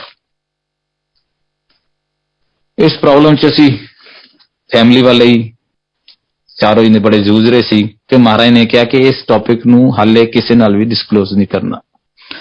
ਈਵਨ ਮੇਰੇ ਪੇਰੈਂਟਸ ਨਾਲ, ਵੱਡੇ ਭਾਈ ਸਾਹਿਬ ਨਾਲ, ਦੂਸਰੇ ਭਾਈ ਸਾਹਿਬ ਨਾਲ, ਕਿਸੇ ਨਾਲ ਵੀ ਇਸ ਚੀਜ਼ ਨੂੰ ਹਾਲੇ ਨਹੀਂ ਡਿਸਕਲੋਜ਼ ਕਰਨਾ ਜਦ ਤੱਕ ਮੈਂ ਤੁਹਾਨੂੰ ਕੁਝ ਦੱਸਦਾ ਨਹੀਂ। ਕਈ ਵਾਰੀ ਪੁੱਛਣਾ ਉਸਨੇ ਕਿ ਤੁਸੀਂ ਦੱਸੋ ਹੁਣ ਗੁਰੂ ਜੀ ਮੈਂ ਕੀ ਕਰਨਾ ਹੈ, ਟਾਈਮ ਆਉਣ ਤੇ ਦੱਸ ਦੇਵਾਂਗਾ। ਅਪ੍ਰੈਲ ਖਤਮ ਹੋਣ ਤੋਂ ਬਾਅਦ ਮਹਾਰਾਜ ਨੇ ਵਿਜ਼ਨ ਦਿੱਤਾ ਕਿ ਤੂੰ ਯੂਕੇ ਜਾ ਕੇ ਪੜ੍ਹਨਾ ਹੈ। ਕਿੱਥੇ ਪੜ੍ਹਨਾ ਗੁਰੂ ਜੀ? ਯੂਕੇ ਦੀ ਸਟੱਡੀ ਕਰਨ ਜਾਣਾ ਹੈ ਔਰ ਤੂੰ ਮਾਸਟਰ ਆਫ ਇੰਜੀਨੀਅਰਿੰਗ ਯੂਕੇ ਤੋਂ ਜਾ ਕੇ ਕਰਨੀ ਹੈ, MNG। ਮੇਰੇ ਹੈਗਾ ਫਕੀਰ ਬੰਦਾ ਜੀ, ਜਿਹਨੂੰ ਕਿਰਾਏ ਤੇ ਰਹਿੰਦਾ ਸੀ, ਉਹ ਇੱਕ ਛੋਟਾ ਜਿਹਾ ਮਕਾਨ ਗੁਰੂ ਜੀ ਨੇ ਦਿੱਤਾ ਤੇ ਸੁਪਨੇ ਦੇ ਵਿੱਚ ਵੀ ਨਹੀਂ। ਸਾਡੀ ਆਪਸ ਚ ਕਈ ਵਾਰੀ ਬੱਚੇ, ਮੇਰੀ ਆਂਟੀ ਨਾਲ ਲੜਾਈ ਹੁੰਦੀ ਸੀ ਕਿ ਬੱਚਿਆਂ ਨੂੰ ਕਨਵੈਂਟ ਚ ਪੜ੍ਹਾਉਣਾ ਹੈ, ਮੈਂ ਕਹਿੰਦਾ ਸੀ ਨਹੀਂ, ਇੰਗਲਿਸ਼ ਮੀਡੀਅਮ ਪੜ੍ਹ ਲਿਆ ਬੱਚਿਆਂ ਨੇ, ਮੋਰ ਦੈਨ ਸਫੀਸ਼ੀਐਂਟ ਹੈ, ਪਰ ਮੇਰੀ ਇੰਨੀ ਹਿੰਮਤ ਨਹੀਂ ਕਿ ਮੈਂ ਬੱਚਿਆਂ ਨੂੰ ਕਨਵੈਂਟ ਚ ਪਾ ਸਕਾਂ। ਮੈਂ ਆਪਣੇ ਮੀਨਸ ਨਾਲ ਚੱਲਣਾ, ਮੈਂ ਕਿਸੇ ਕੋਲੋਂ ਦੀ ਮੰਗਣਾ ਨਹੀਂਗਾ। ਔਰ ਗੁਰੂ ਜੀ ਨੇ ਆਰਡਰ ਜਾਰੀ ਕਰਤੇ ਕਿ ਯੂਕੇ ਚ ਜਾ ਕੇ ਪੜ੍ਹਨਾ। ਇੰਪੋਸੀਬਲ ਟਾਸਕ, ਸਿਰ ਨੀਵੇਂ ਕਰ ਲਿਆ। ਠੀਕ ਹੈ ਜੀ, ਜਾਰੀ ਕਰ ਲਓ। ਕਿਹੜੀ ਯੂਨੀਵਰਸਿਟੀ ਚ, ਕਿਹੜੀ ਸਟਰੀਮ ਚ, ਕਿਹੜੇ ਸ਼ਹਿਰ ਜਾ ਕੇ ਪੜ੍ਹਨਾ ਹੈ, ਮਹਾਰਾਜ ਨੇ ਉਹ ਸਾਰਾ ਕੁਝ ਉਹਨੂੰ ਵਿਜ਼ਨ ਚ ਦਿਖਾ ਦਿੱਤਾ। ਸੰਗਤ ਜੀ, ਨਾ ਕੋਈ ਏਜੰਟ, ਨਾ ਕੋਈ ਗਾਈਡ ਕਰਨ ਵਾਲਾ, ਇੱਕੋ ਇੱਕ ਗਾਈਡ ਕਰਨ ਵਾਲਾ ਗੁਰੂ ਮਹਾਰਾਜ। ਫਾਰਮ ਕਿਵੇਂ ਭਰਨਾ ਹੈ, ਕਿਸ ਤਰ੍ਹਾਂ ਕਰਨਾ ਹੈ, ਹਰ ਚੀਜ਼ ਦੀ ਗਾਈਡਲਾਈਨ ਗੁਰੂ ਜੀ ਨੇ ਦਿੱਤੀ। ਉਸ ਗਾਈਡਲਾਈਨ ਨਾਲ ਫਾਰਮ ਭਰ ਕੇ ਥਰੂ ਕਰਤਾ। ਉੱਥੋਂ ਕਾਲ ਆ ਗਈ, ਉਹਨਾਂ ਨੇ ਕਿਹਾ ਜੀ ਕਿ ਹਾਲੇ ਜਿੰਨੇ, ਕਿਉਂਕਿ ਪੰਜਾਬ ਸਕੂਲ ਐਜੂਕੇਸ਼ਨ ਬੋਰਡ ਚ ਪੜ੍ਹੀ ਹੋਈ ਹੈ, ਜਿੰਨੇ % ਨੰਬਰ ਹੈਗੇ ਨੇ ਇਹਦੇ ਵਿੱਚ ਹਾਲੇ ਅਸੀਂ ਇਹਨੂੰ ਪਹਿਲਾਂ ਕਾਲਜ ਭੇਜਾਂਗੇ, ਉਸ ਤੋਂ ਬਾਅਦ ਇਹਨੂੰ ਯੂਨੀਵਰਸਿਟੀ 'ਚ ਭੇਜਾਂਗੇ। ਠੀਕ ਹੈ ਜੀ। ਜਿਹੜਾ ਬੱਚਾ ਲੁਧਿਆਣਾ ਤੋਂ ਬਠਿੰਡਾ ਔਰ ਬਠਿੰਡਾ ਤੋਂ ਲੁਧਿਆਣਾ ਵਾਪਸ ਆਉਣ ਲੱਗਿਆ ਹਰ ਅੱਧੇ ਘੰਟੇ ਬਾਅਦ ਮੇਰੀ ਉਹਦੇ ਵਾਸਤੇ ਧਿਆਨ ਹੁੰਦਾ ਸੀ ਵੀ ਤੂੰ ਹੁਣ ਇੱਥੇ ਪਹੁੰਚ ਗਈ ਹੈ। ਔਰ ਘਰ ਵੀ ਉਹਨੂੰ ਮੈਂ ਬੱਸ ਸਟੈਂਡ ਤੋਂ ਜਾਂ ਜਿੱਥੇ ਵੀ ਆਨ ਦਾ ਵੇ ਸਟਾਪ ਹੁੰਦਾ ਸੀ ਉੱਥੋਂ ਲੈ ਕੇ ਆਉਂਦਾ ਸੀ। ਉਹ ਬੱਚੇ ਨੂੰ ਗੁਰੂ ਜੀ ਨੇ ਕਹਿ ਦਿੱਤਾ ਕਿ ਤੂੰ ਯੂਕੇ ਜਾ ਕੇ ਸਟੱਡੀ ਕਰਨੀ ਹੈ। ਸਾਡੇ ਪਰਿਵਾਰ ਦੇ ਵਿੱਚੋਂ, ਸਾਡੇ ਵੱਲੋਂ ਦੀ, ਮੇਰੀ ਫੈਮਿਲੀ ਚੋਂ, ਮੈਂ, ਮੇਰੀ ਵਾਈਫ, ਬੱਚਿਆਂ ਵੱਲੋਂ ਅਸੀਂ ਕਦੀ ਫੋਰਨ ਟੂਰ ਨਹੀਂ ਕੀਤਾ, ਕਦੀ ਬਾਹਰ ਨਹੀਂ ਗਏ। ਔਰ ਉਸ ਨੂੰ ਕਹਿ ਦਿੱਤਾ ਕਿ ਤੂੰ ਬਾਹਰ ਜਾਣਾ ਹੈ ਉੱਥੇ ਪੜ੍ਹਨ ਲਈ। ਸਾਡੇ ਪ੍ਰੋਸੈਸਿੰਗ ਹੋ ਗਈ, ਉਸ ਨੂੰ ਵੀਜ਼ਾ ਆ ਗਿਆ ਸਟੱਡੀ ਦੇ ਲਈ, ਉਹ ਬਾਹਰ ਚਲੀ ਗਈ, ਪਹੁੰਚ ਗਈ ਮੈਨਚੈਸਟਰ ਪਹੁੰਚ ਕੇ ਉੱਥੋਂ ਦੀ ਉਹਨਾਂ ਨੇ ਕਾਲਜ ਵਾਲਿਆਂ ਨੇ ਲੈਣ ਆਉਣਾ ਸੀਗਾ। ਰਾਤ ਦੇ 12 ਵਜ ਗਏ, ਸਾਡੇ ਕੋਲ ਕੋਈ ਇਨਫੋਰਮੇਸ਼ਨ ਨਹੀਂ ਕਿ ਬੇਟੀ ਕਿੱਥੇ ਹੈ। ਮੈਂ ਉਹਨੂੰ ਛੱਡ ਕੇ ਆਇਆ। ਉਸ ਤੋਂ ਬਾਅਦ ਸਾਨੂੰ ਕੋਈ ਨਹੀਂ ਪਤਾ ਕਿ ਸਾਡੀ ਬੇਟੀ ਕਿੱਥੇ ਹੈ, ਕਿਹੜੇ ਸ਼ਹਿਰ 'ਚ ਪਹੁੰਚੀ ਹੈ ਕਿ ਨਹੀਂ ਪਹੁੰਚੀ। ਰਾਤੀ 2 ਵਜੇ ਸਾਨੂੰ ਫੋਨ ਆ ਗਿਆ ਜੀ ਕਿ ਤੁਹਾਡੀ ਬੇਟੀ ਹੋਸਟਲ 'ਚ ਪਹੁੰਚ ਗਈ ਹੈ, ਕੋਈ ਦਿੱਕਤ ਨਹੀਂ, ਕੋਈ ਚਿੰਤਾ ਦੀ ਵਿਸ਼ਾ ਨਹੀਂ। ਬੜੀ ਮਹਾਰਾਜ ਦੀ ਕਿਰਪਾ, ਸ਼ੁਕਰ ਹੈ ਮਹਾਰਾਜ ਕਿ ਬੱਚਾ ਜਿਹੜਾ ਇਸ ਛੋਟੇ ਜਿਹੇ ਏਰੀਏ 'ਚ ਵੀ ਅਸੀਂ ਉਹਨੂੰ ਬੜੇ ਡਰਦੇ ਸੀਗੇ ਕਿ ਕਿੱਥੇ ਕਿਵੇਂ ਪਹੁੰਚੇਗੀ, ਉਹ ਬੱਚਾ ਇਕੱਲਾ ਫਲਾਈ ਕਰਕੇ ਉਸ ਜਗ੍ਹਾ ਤੋਂ ਆਪਣੀ ਯੂਨੀਵਰਸਿਟੀ ਪਹੁੰਚ ਗਿਆ। ਮਹਾਰਾਜ ਨੇ ਇੱਕੋ ਗੱਲ ਕਹੀ ਸੀ ਕਿ ਇਹ ਜਿਹੜਾ ਸਤਸੰਗ ਸਾਰਾ ਹੈਗਾ, ਤੂੰ ਮੈਨਚੈਸਟਰ ਉੱਥੇ ਜਾ ਕੇ, ਯੂਕੇ ਜਾ ਕੇ ਸਤਸੰਗ ਆਪਣਾ ਸ਼ੇਅਰ ਕਰਨਾ। ਨਾਲ ਗੁਰੂ ਮਹਾਰਾਜ ਨੇ ਕਿਹਾ ਸੀ ਕਿ ਮੇਰਾ 5 ਮੀਟਰ ਦਾ ਚੋਲਾ ਨਾਲ ਲੈ ਕੇ ਜਾਣਾ ਤੂੰ ਇੱਥੋਂ। ਸੰਗਤ ਜੀ, ਅਸੀਂ ਐਵਰੇਜ ਜਿਹੜਾ ਚੋਲਾ ਹੈ ਮਹਾਰਾਜ ਦੀ ਗੱਦੀ ਤੇ ਲਗਾਉਂਦੇ ਹਾਂ ਲੁਧਿਆਣੇ 'ਚ, ਉਹ 2.25 ਮੀਟਰ ਦਾ ਹੁੰਦਾ, ਜਿਹਦੇ ਵਿੱਚ ਮਹਾਰਾਜ ਦਾ ਸੀਟ ਕਵਰ ਹੋ ਜਾਂਦੀ ਹੈ ਬੜੇ ਆਰਾਮ ਨਾਲ, ਜ਼ਿਆਦਾ ਵੱਡੀ ਨਾ ਹੋਵੇ। ਮੈਂ ਬਹੁਤ ਸੋਚੀ ਪੈ ਗਿਆ। ਮੈਂ ਕਿਹਾ ਚੋਲਾ ਅਸੀਂ ਰੂਟੀਨ 'ਚ ਬਣਾਈਦਾ ਸਤਸੰਗ ਵਾਸਤੇ 2.25 ਮੀਟਰ ਦਾ, ਮਹਾਰਾਜ ਨੇ 5 ਮੀਟਰ ਦਾ ਕਿਉਂ ਕਿਹਾ ਵਾ। ਚੋਲਾ ਨਾਲ ਦਿੱਤਾ, ਮਹਾਰਾਜ ਦਾ ਸਰੂਪ, ਮਹਾਰਾਜ ਦੇ ਚਰਨ ਨਾਲ ਲੈ ਕੇ ਉਹ ਗਈ। ਆਪਣੇ ਉੱਥੇ ਯੂਕੇ 'ਚ ਕਾਲਜ 'ਚ ਪਹੁੰਚਣ ਤੋਂ 1 ਹਫ਼ਤੇ ਬਾਅਦ ਹੀ ਵਿਦਿਨ ਏ ਵੀਕ ਉਸਨੇ ਆਪਣਾ ਸਤਸੰਗ ਦੂਸਰੇ ਸਿਟੀ ਸ਼ੈਫੀਲਡ ਤੋਂ ਮੈਨਚੈਸਟਰ ਜਾ ਕੇ ਸਤਸੰਗ ਸ਼ੇਅਰ ਕੀਤਾ ਸੀਗਾ। ਸੰਗਤ ਲੱਭ ਕੇ, ਪ੍ਰਵੀਨ ਅੰਕਲ ਉੱਥੇ ਆਰਗੇਨਾਈਜ਼ਰ ਅੰਕਲ ਨੇ, ਉਹ ਸੰਗਤ ਨੂੰ ਲੱਭ ਕੇ ਉਸ ਤੋਂ ਬਾਅਦ ਉਹਨਾਂ ਨੂੰ ਪੁੱਛ ਕੇ ਉੱਥੇ ਪਹੁੰਚੀ, ਉਹ ਸਤਸੰਗ ਸ਼ੇਅਰ ਕੀਤਾ। ਉਹ ਤੁਸੀਂ ਸੋਚ ਕੇ ਹੈਰਾਨ ਹੋਵੋਗੇ ਕਿ ਉਹ ਜਿਸ ਤਰ੍ਹਾਂ ਅਸੀਂ ਇੱਥੇ ਗੱਦੀ ਲਗਾਉਂਦੇ ਹਾਂ ਮਹਾਰਾਜ ਦੀ ਬੈਠਣ ਵਾਸਤੇ, ਉਹ ਇੱਕ ਬੜਾ ਵੱਡਾ ਇੱਕ ਬੈਂਚ, ਜਿਸ ਤਰ੍ਹਾਂ ਕਹਿੰਦੇ ਨਾ ਆਪਾਂ ਤਖਤ ਪੋਸਟ ਟਾਈਪ, ਉਹ ਉਸ ਟਾਈਪ ਦਾ ਉੱਥੇ ਉਹਨਾਂ ਨੇ ਗੱਦੀ ਲਗਾਈ ਹੋਈ ਸੀ। ਉਹ ਜਿਸ ਗੱਦੀ ਦੇ ਉੱਤੇ ਉਹ 5 ਮੀਟਰ ਦਾ ਚੋਲਾ ਬਿਲਕੁਲ ਐਪਰੋਪ੍ਰੀਏਟ ਐਗਜ਼ੈਕਟ ਬੈਠਦਾ ਸੀਗਾ। ਜਦੋਂ ਉਹਨੇ ਮੈਨੂੰ ਦਿਖਾਇਆ ਫੋਟੋ ਖਿੱਚ ਕੇ ਕਿ ਪਾਪਾ ਦੇਖੋ ਇੱਥੇ ਇਸ ਤਰ੍ਹਾਂ ਲੱਗਾ ਆ, ਤੇ ਮੈਂ ਕਿਹਾ ਦੇਖ ਬੇਟਾ, ਗੁਰੂ ਜੀ ਨੇ ਆਪਣਾ ਪਲਾਨ ਪਹਿਲਾਂ ਹੀ ਕੀਤਾ ਹੋਇਆ ਸੀ ਕਿ ਇੱਥੇ 5 ਮੀਟਰ ਦਾ ਚੋਲਾ ਲੱਗਣਾ, ਇੱਥੇ 2.25 ਮੀਟਰ ਦਾ ਚੋਲਾ ਨਹੀਂ ਲੱਗਣਾ, ਪੂਰੀ ਦੀ ਪੂਰੀ ਕਵਰਿੰਗ ਹੋਣੀ ਹੈ। ਉਹ ਚੋਲਾ ਨਾਲ ਲੈ ਕੇ ਗਈ ਸੀ, ਉਹਨੇ ਉੱਥੇ ਰੱਖਤਾ ਕਿ ਅੰਕਲ ਨੂੰ ਦੱਸਤਾ ਕਿ ਇਸ ਤਰ੍ਹਾਂ ਗੁਰੂ ਜੀ ਨੇ ਮੈਨੂੰ ਹੁਕਮ ਕੀਤਾ ਸੀ ਚੋਲਾ ਨਾਲ ਲੈ ਕੇ ਆਣਾ। ਸੋ ਉਹਨਾਂ ਨੇ ਆਪਣਾ ਤਾਂ ਚੋਲਾ ਵਿਛਾਇਆ ਹੀ ਹੋਇਆ ਸੀ, ਪਰ ਉਸ ਚੋਲੇ ਨੂੰ ਉਹਨਾਂ ਨੇ ਮਹਾਰਾਜ ਦੇ ਚਰਨਾਂ ਦੇ ਵਿੱਚ ਰੱਖ ਦਿੱਤਾ। ਉਹਦੀ ਸਟੱਡੀ ਇਸ ਤਰ੍ਹਾਂ ਹੀ ਚੱਲਦੀ ਰਹੀ ਔਰ ਗੁਰੂ ਜੀ ਨੇ ਉਹਨੂੰ 5 ਸਾਲ ਉਹਦੀ ਮਾਸਟਰ ਆਫ ਇੰਜੀਨੀਅਰਿੰਗ ਕਰਵਾ ਕੇ ਉਹਨੂੰ ਅੱਜ ਆਪਣੇ ਕੋਲ ਉੱਥੇ ਯੂਕੇ ਦੇ ਵਿੱਚ ਹੀ ਰੱਖਿਆ ਹੈ। 3.5 ਸਾਲ ਸਾਡੇ ਕੋਲ ਨਹੀਂ ਸੀ ਆਈ। ਲਾਸਟ ਫਰਵਰੀ ਦੇ ਵਿੱਚ ਜਦੋਂ ਆਈ ਸੀ, 2020 ਚ ਫਰਵਰੀ ਚ ਆਈ ਸੀ, ਜਨਵਰੀ ਚ ਆਈ ਸੀ ਔਰ ਫਰਵਰੀ ਚ ਚਲੀ ਗਈ ਸੀਗੀ। ਫਰਵਰੀ ਚ ਜਾਣ ਤੋਂ ਬਾਅਦ ਹੀ ਉੱਥੇ ਲਾਕਡਾਊਨ ਲੱਗ ਗਿਆ। ਉਸ ਤੋਂ ਬਾਅਦ ਉਹਦੀ ਜੌਬ ਚਲੀ ਗਈ। ਹਾਲਾਤ ਏਦਾਂ ਹੋ ਗਏ ਕਿ ਮਹਾਰਾਜ ਕਿਵੇਂ ਆਪਣੇ ਆਪ ਨੂੰ ਸਰਵਾਈਵ ਕਰ ਪਾਏਗੀ, ਪਰ ਹਾਲੇ ਤੱਕ ਮਹਾਰਾਜ ਨੇ ਉਹਨੂੰ ਆਪਣੇ ਕੋਲ ਉੱਥੇ ਰੱਖਿਆ ਹੋਇਆ, ਆਪਣੀ ਉਸ ਸਿਸਟਮ 'ਚ ਰੱਖਿਆ ਹੋਇਆ ਕਿ ਮਹਾਰਾਜ ਨੇ ਅੱਜ ਜਿਹੜਾ ਅਸੀਂ ਸੋਚ ਵੀ ਨਹੀਂ ਸਕਦੇ, ਸਾਡੀ ਵਿਜ਼ਨ ਤੋਂ, ਸਾਡੀ ਸੋਚ ਤੋਂ ਬਿਲਕੁਲ ਬਾਹਰ ਹੈ, ਉਹ ਕੰਮ ਕਰਵਾ ਕੇ ਦਿੱਤਾ ਜਿਹੜਾ ਅਸੀਂ ਆਪਣੇ ਆਪ 'ਚ ਸੋਚ ਹੀ ਨਹੀਂ ਸੀ ਸਕਦੇ ਕਿ ਮਹਾਰਾਜ 2 ਸਾਲ ਤੱਕ ਬੱਚਾ ਬਗੈਰ ਕਿਸੇ ਫੰਡਸ ਤੋਂ ਉੱਥੇ ਕਿਵੇਂ ਸਰਵਾਈਵ ਕਰ ਪਾਏਗਾ। ਮਹਾਰਾਜ ਨੇ ਉਹ ਸਾਰਾ ਕੁਝ ਕਰਵਾ ਕੇ ਦਿੱਤਾ। ਇਹ ਉਹਨਾਂ ਦੀ ਮਿਹਰ ਹੈ, ਉਹਨਾਂ ਦੀ ਮਿਹਰ ਦੇ ਸਦਕਾ ਹੀ ਇਹ ਸਾਰਾ ਕੁਝ ਚੱਲ ਰਿਹਾ ਹੈ। ਸੰਗਤ ਜੀ, ਮੈਂ ਆਪਣੇ ਬੇਟੇ ਬਾਰੇ ਸਤਸੰਗ ਸ਼ੇਅਰ ਕਰਨਾ ਚਾਹਾਂਗਾ ਕਿ ਅੱਜ ਜਿਸ ਤਰ੍ਹਾਂ ਮੇਰੀ ਆਂਟੀ ਨੇ ਗੁਰੂ ਮਹਾਰਾਜ ਨੂੰ ਕਿਹਾ ਸੀ ਕਿ ਮੈਂ ਆਪਣੇ ਬੇਟੇ ਵਾਸਤੇ ਤੁਹਾਡੇ ਕੋਲ ਆਈ ਹਾਂ, ਕਿਉਂਕਿ ਉਹ ਪੜ੍ਹਾਈ 'ਚ ਇੰਨਾ ਸਿੰਸੀਅਰ ਨਹੀਂ, ਇੰਟੈਲੀਜੈਂਟ ਬਹੁਤ ਹੈ ਪਰ ਇੰਨਾ ਸਿੰਸੀਅਰ ਨਹੀਂ ਸੀ। ਜਦੋਂ ਮਹਾਰਾਜ ਕੋਲ 2005 'ਚ ਗਏ ਸੀ, ਉਦੋਂ 8th ਕਲਾਸ 'ਚ ਪੜ੍ਹਦਾ ਸੀ ਔਰ ਸਾਨੂੰ ਕੋਈ ਉਮੀਦ ਨਹੀਂ ਸੀਗੀ, ਟੂ ਬੀ ਵੈਰੀ ਫਰੈਂਕ, ਕਿ ਉਹ ਪੜ੍ਹਾਈ ਦੇ ਵਿੱਚ, ਕਿਉਂਕਿ ਬੋਰਡ ਦੇ ਐਗਜ਼ਾਮਸ ਨੇ ਔਰ ਇੰਨਾ ਕੁ ਵੀ ਸੀਰੀਅਸ ਨਹੀਂ ਸੀ ਕਿ ਐਗਜ਼ਾਮ ਹੈਗੇ ਨੇ, ਕੋਈ ਦਿਮਾਗ ਤੇ ਬੋਝ ਨਹੀਂ ਸੀ ਕਿ ਸਾਨੂੰ ਕੋਈ ਉਮੀਦ ਨਹੀਂ ਸੀ ਕਿ ਸ਼ਾਇਦ ਇਹ 8th ਕਲਾਸ ਦੇ ਵਿੱਚੋਂ ਵੀ ਪਾਸ ਹੋ ਸਕੇਗਾ।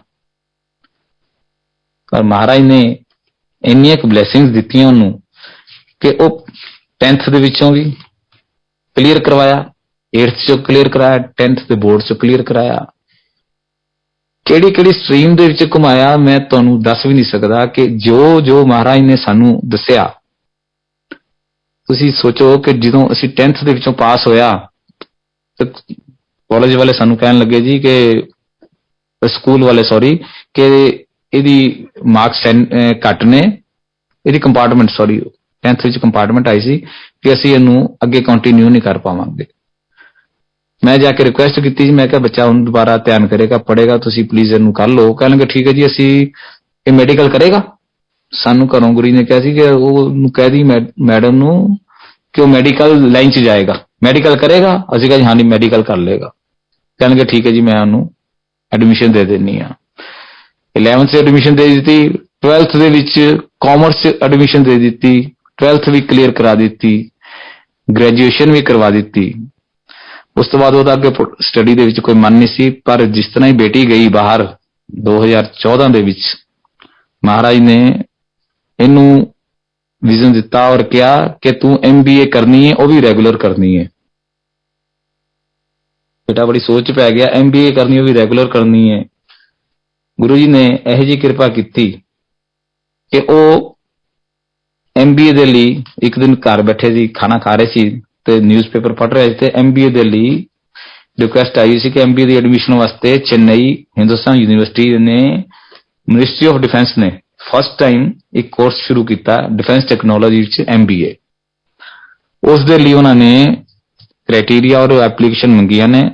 ਉਹ ਬੇਟੇ ਨੇ ਉਹ ਫਾਰਮ ਫਿਲ ਕਰਤਾ ਔਰ ਉੱਥੋਂ ਦੀ ਫੋਨ ਦੇ ਰਾਹੀਂ ਸਾਰੀਆਂ ਗੱਲਬਾਤ ਹੋਣ ਤੇ ਉਹਨਾਂ ਨੇ ਇੰਟਰਵਿਊ ਲੈ ਕੇ ਉਹਨਾਂ ਨੇ ਕਿਹਾ ਜੀ ਤੁਸੀਂ ਇੱਥੇ ਆ ਜਾਓ, ਆ ਕੇ ਬਾਕੀ ਸਾਰੀ ਗੱਲ ਕਰਾਂਗੇ।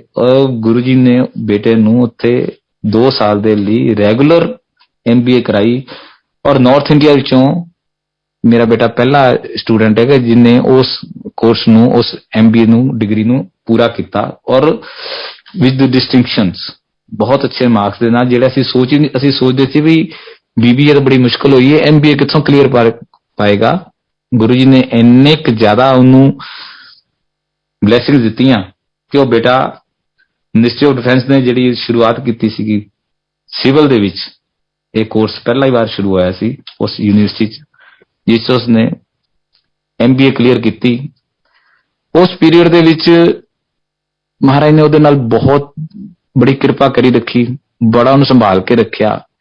ਉਸ ਪੀਰੀਅਡ ਦੇ ਵਿੱਚ ਉਸ ਦਾ ਇੱਕ ਵਾਰੀ ਬੱਸ 'ਚ ਜਾ ਰਿਹਾ ਸੀ, ਬੱਸ 'ਚੋਂ ਸਲਿੱਪ ਕਰ ਗਿਆ, ਐਕਸੀਡੈਂਟ ਹੋਇਆ, ਸਾਨੂੰ ਨਹੀਂ ਪਤਾ।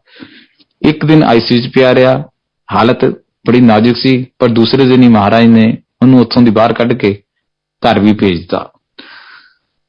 ਬਾਅਦ ਵਿੱਚ ਉਹਨੇ ਦੱਸਿਆ ਕਿ ਮਮਾ ਮੈਨੂੰ ਪਾਪਾ ਇਹ ਪੋਜੀਸ਼ਨ ਸੀ ਕਿ ਸ਼ਾਇਦ ਪਤਾ ਨਹੀਂ ਕੀ ਹੋ ਜਾਂਦਾ, ਪਰ ਮਹਾਰਾਜ ਨੇ ਆ ਕੇ ਮੈਨੂੰ ਕਿਹਾ ਕੋਈ ਨਹੀਂ ਹੁੰਦਾ, ਚੱਲ ਉੱਠ ਘਰ ਨੂੰ ਜਾ। ਵਾਪਸ ਆ ਗਿਆ। ਚੇਨਈ ਵਰਗੇ ਸ਼ਹਿਰ 'ਚ ਸ਼ਾਇਦ ਮੇਰੀ ਆਪਣੀ ਟੂਰਿੰਗ ਲਾਈਫ 38 ਤੋਂ 40 ਸਾਲ ਦੀ ਹੈ, ਮੈਂ ਆਪਣੀ ਲਾਈਫ ਦੇ ਵਿੱਚ ਕਦੀ ਚੇਨਈ ਦੇ ਵਿੱਚ ਫਲੱਡ ਨਹੀਂ ਦੇਖਿਆ। ਉਸ ਪੀਰੀਅਡ ਦੇ ਵਿੱਚ ਜਦੋਂ ਉੱਥੇ ਪੜ੍ਹ ਰਿਹਾ ਸੀ, ਤੁਹਾਨੂੰ ਸ਼ਾਇਦ ਪਤਾ ਹੋਏਗਾ, ਉਸ ਪੀਰੀਅਡ 'ਚ 2014-15 ਦੇ ਵਿੱਚ ਫਲੱਡ ਆਇਆ ਸੀ ਚੇਨਈ ਦੇ ਵਿੱਚ। ਉਹ ਜਿਹੜੇ ਏਰੀਏ 'ਚ ਉਹ ਰਹਿ ਰਿਹਾ ਸੀਗਾ, ਜਿਹੜੀ ਯੂਨੀਵਰਸਿਟੀ ਦਾ ਏਰੀਆ ਜਿਹੜਾ ਸੀਗਾ, ਜਿਸ ਏਰੀਏ 'ਚ ਉਹ ਰਹਿ ਰਿਹਾ ਸੀ, ਉਹ ਇਸ ਪੂਰੇ ਦਾ ਪੂਰਾ ਡੁੱਬਿਆ ਏਰੀਆ ਸੀਗਾ, ਪੂਰਾ ਡੁੱਬ ਗਿਆ ਸੀ ਏਰੀਆ। ਔਰ ਇਹਨਾਂ ਦੀ ਯੂਨੀਵਰਸਿਟੀ ਦੇ ਵਿੱਚ एयरफोर्स ने रेस्क्यू कैंप लगाया सीगा ਕੱਢਣ ਦੇ ਲਈ ਜਿਹੜੇ ਜਿਹੜੇ ਬਹੁਤ ਜ਼ਿਆਦਾ ਉਸ ਸਿਸਟਮ ਦੇ ਵਿੱਚ ਫਸੇ ਹੋਏ ਸੀਗੇ। ਪਰ ਮਹਾਰਾਜ ਨੇ ਇਹਨੂੰ ਰੈਸਕਿਊ ਟੀਮ ਨੇ ਕਿਹੋ ਜਿਹਾ ਰਸਤਾ ਦਿੱਤਾ ਕਿ ਇਹ ਬਾਈ ਰੋਡ ਹੀ ਬੈਂਗਲੋਰ ਪਹੁੰਚ ਗਿਆ ਸੀ ਔਰ ਬਿਲਕੁਲ ਵੀ ਇਹਨੂੰ ਇੱਕ ਨਿੱਕੇ ਪੈਸੇ ਦੀ ਵੀ ਛੋਟੀ ਜਿਹੀ ਵੀ ਪ੍ਰੋਬਲਮ ਨਹੀਂ ਗੁਰੂ ਜੀ ਨੇ ਆਉਣ ਦਿੱਤੀ। ਗੁਰੂ ਜੀ ਦੇ ਗੁਣਗਾਨ ਕਰਦੇ ਥੱਕ ਜਾਵਾਂਗੇ। ਮਹਾਰਾਜ ਨੇ ਇੰਨੀ ਕੁ ਕਿਰਪਾ ਕੀਤੀ ਕਿ ਅਸੀਂ ਸੋਚ ਵੀ ਨਹੀਂ ਸਕਦੇ। ਉਸ ਪਰਮਾਤਮਾ ਨੇ ਹੱਥ ਫੜ ਕੇ ਰੱਖਿਆ ਹੈ ਸਾਡਾ ਕਿ ਮਹਾਰਾਜ ਤੁਸੀਂ ਬੜੀ ਮਿਹਰ ਕੀਤੀ ਹੈ ਸਾਡੇ ਉੱਤੇ, ਸਾਡੇ ਪਰਿਵਾਰ ਦੇ ਉੱਤੇ, ਤੇ ਅਸੀਂ ਤੁਹਾਡੇ ਨਾਲ ਤੁਹਾਡੀ ਸ਼ਰਨ 'ਚ ਤੁਹਾਡੀ ਸੇਵਾ 'ਚ ਲੱਗੇ ਹੋਏ ਹਾਂ। ਉਹ ਸਾਨੂੰ ਇਹ ਸੇਵਾ ਤੋਂ ਵਿਮੁਖ ਨਾ ਕਰਨਾ।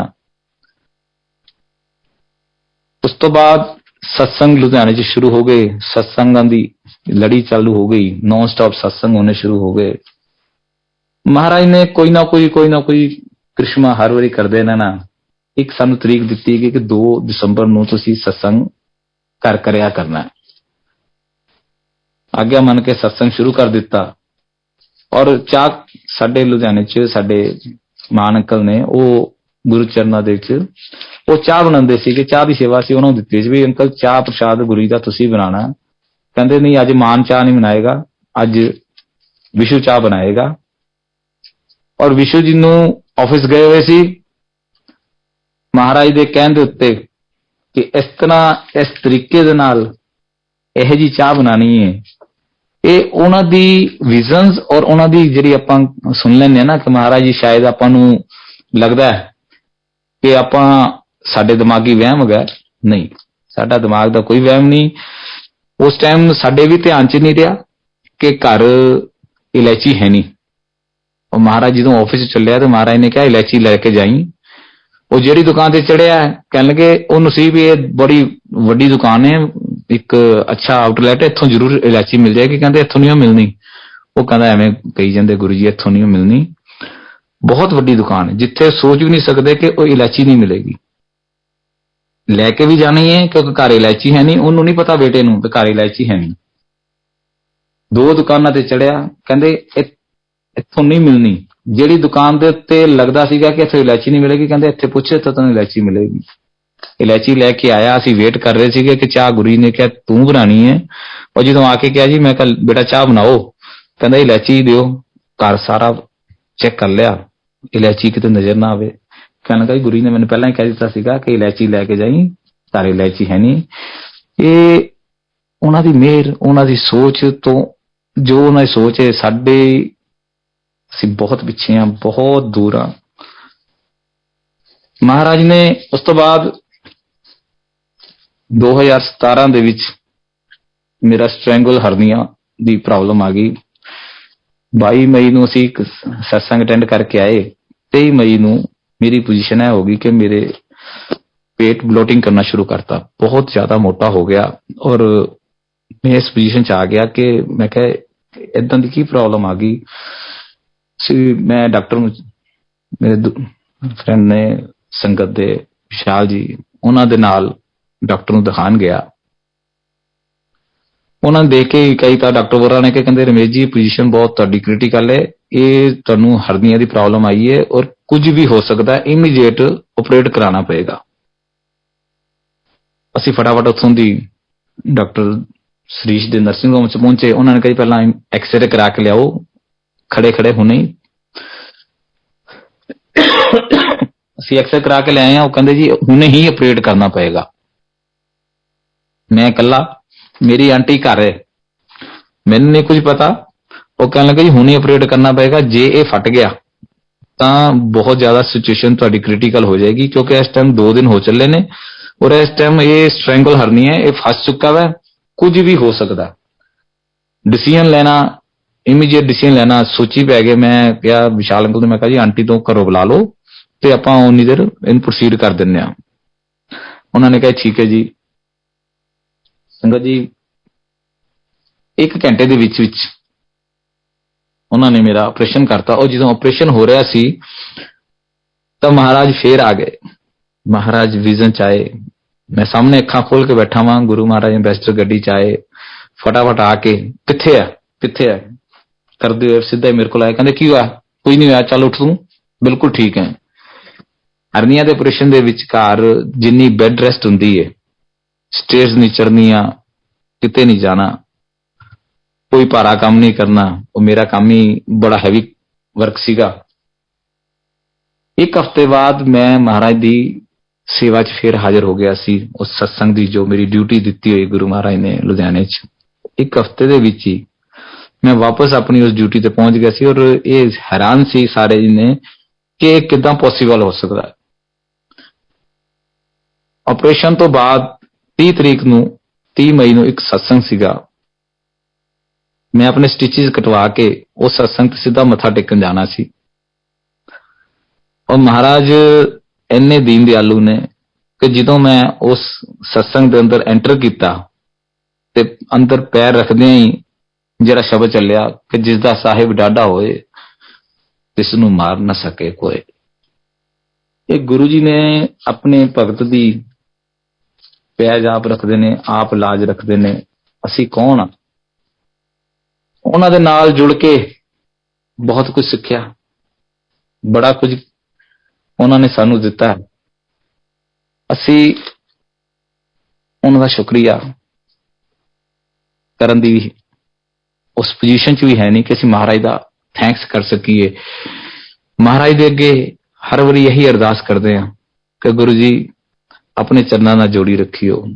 ਜਿਹੜੀ ਸੇਵਾ ਦਾ ਮੌਕਾ ਦਿੱਤਾ ਹੈ, ਪਿਛਲੇ 2012 ਤੋਂ ਮਹਾਰਾਜ ਦੀ ਸੇਵਾ ਮਿਲੀ ਹੋਈ ਹੈ ਲੁਧਿਆਣੇ 'ਚ ਸਤਸੰਗ ਦੀ ਡਿਊਟੀ ਦੀ, ਅੱਜ 10 ਸਾਲ ਹੋਣ ਲੱਗੇ ਨੇ।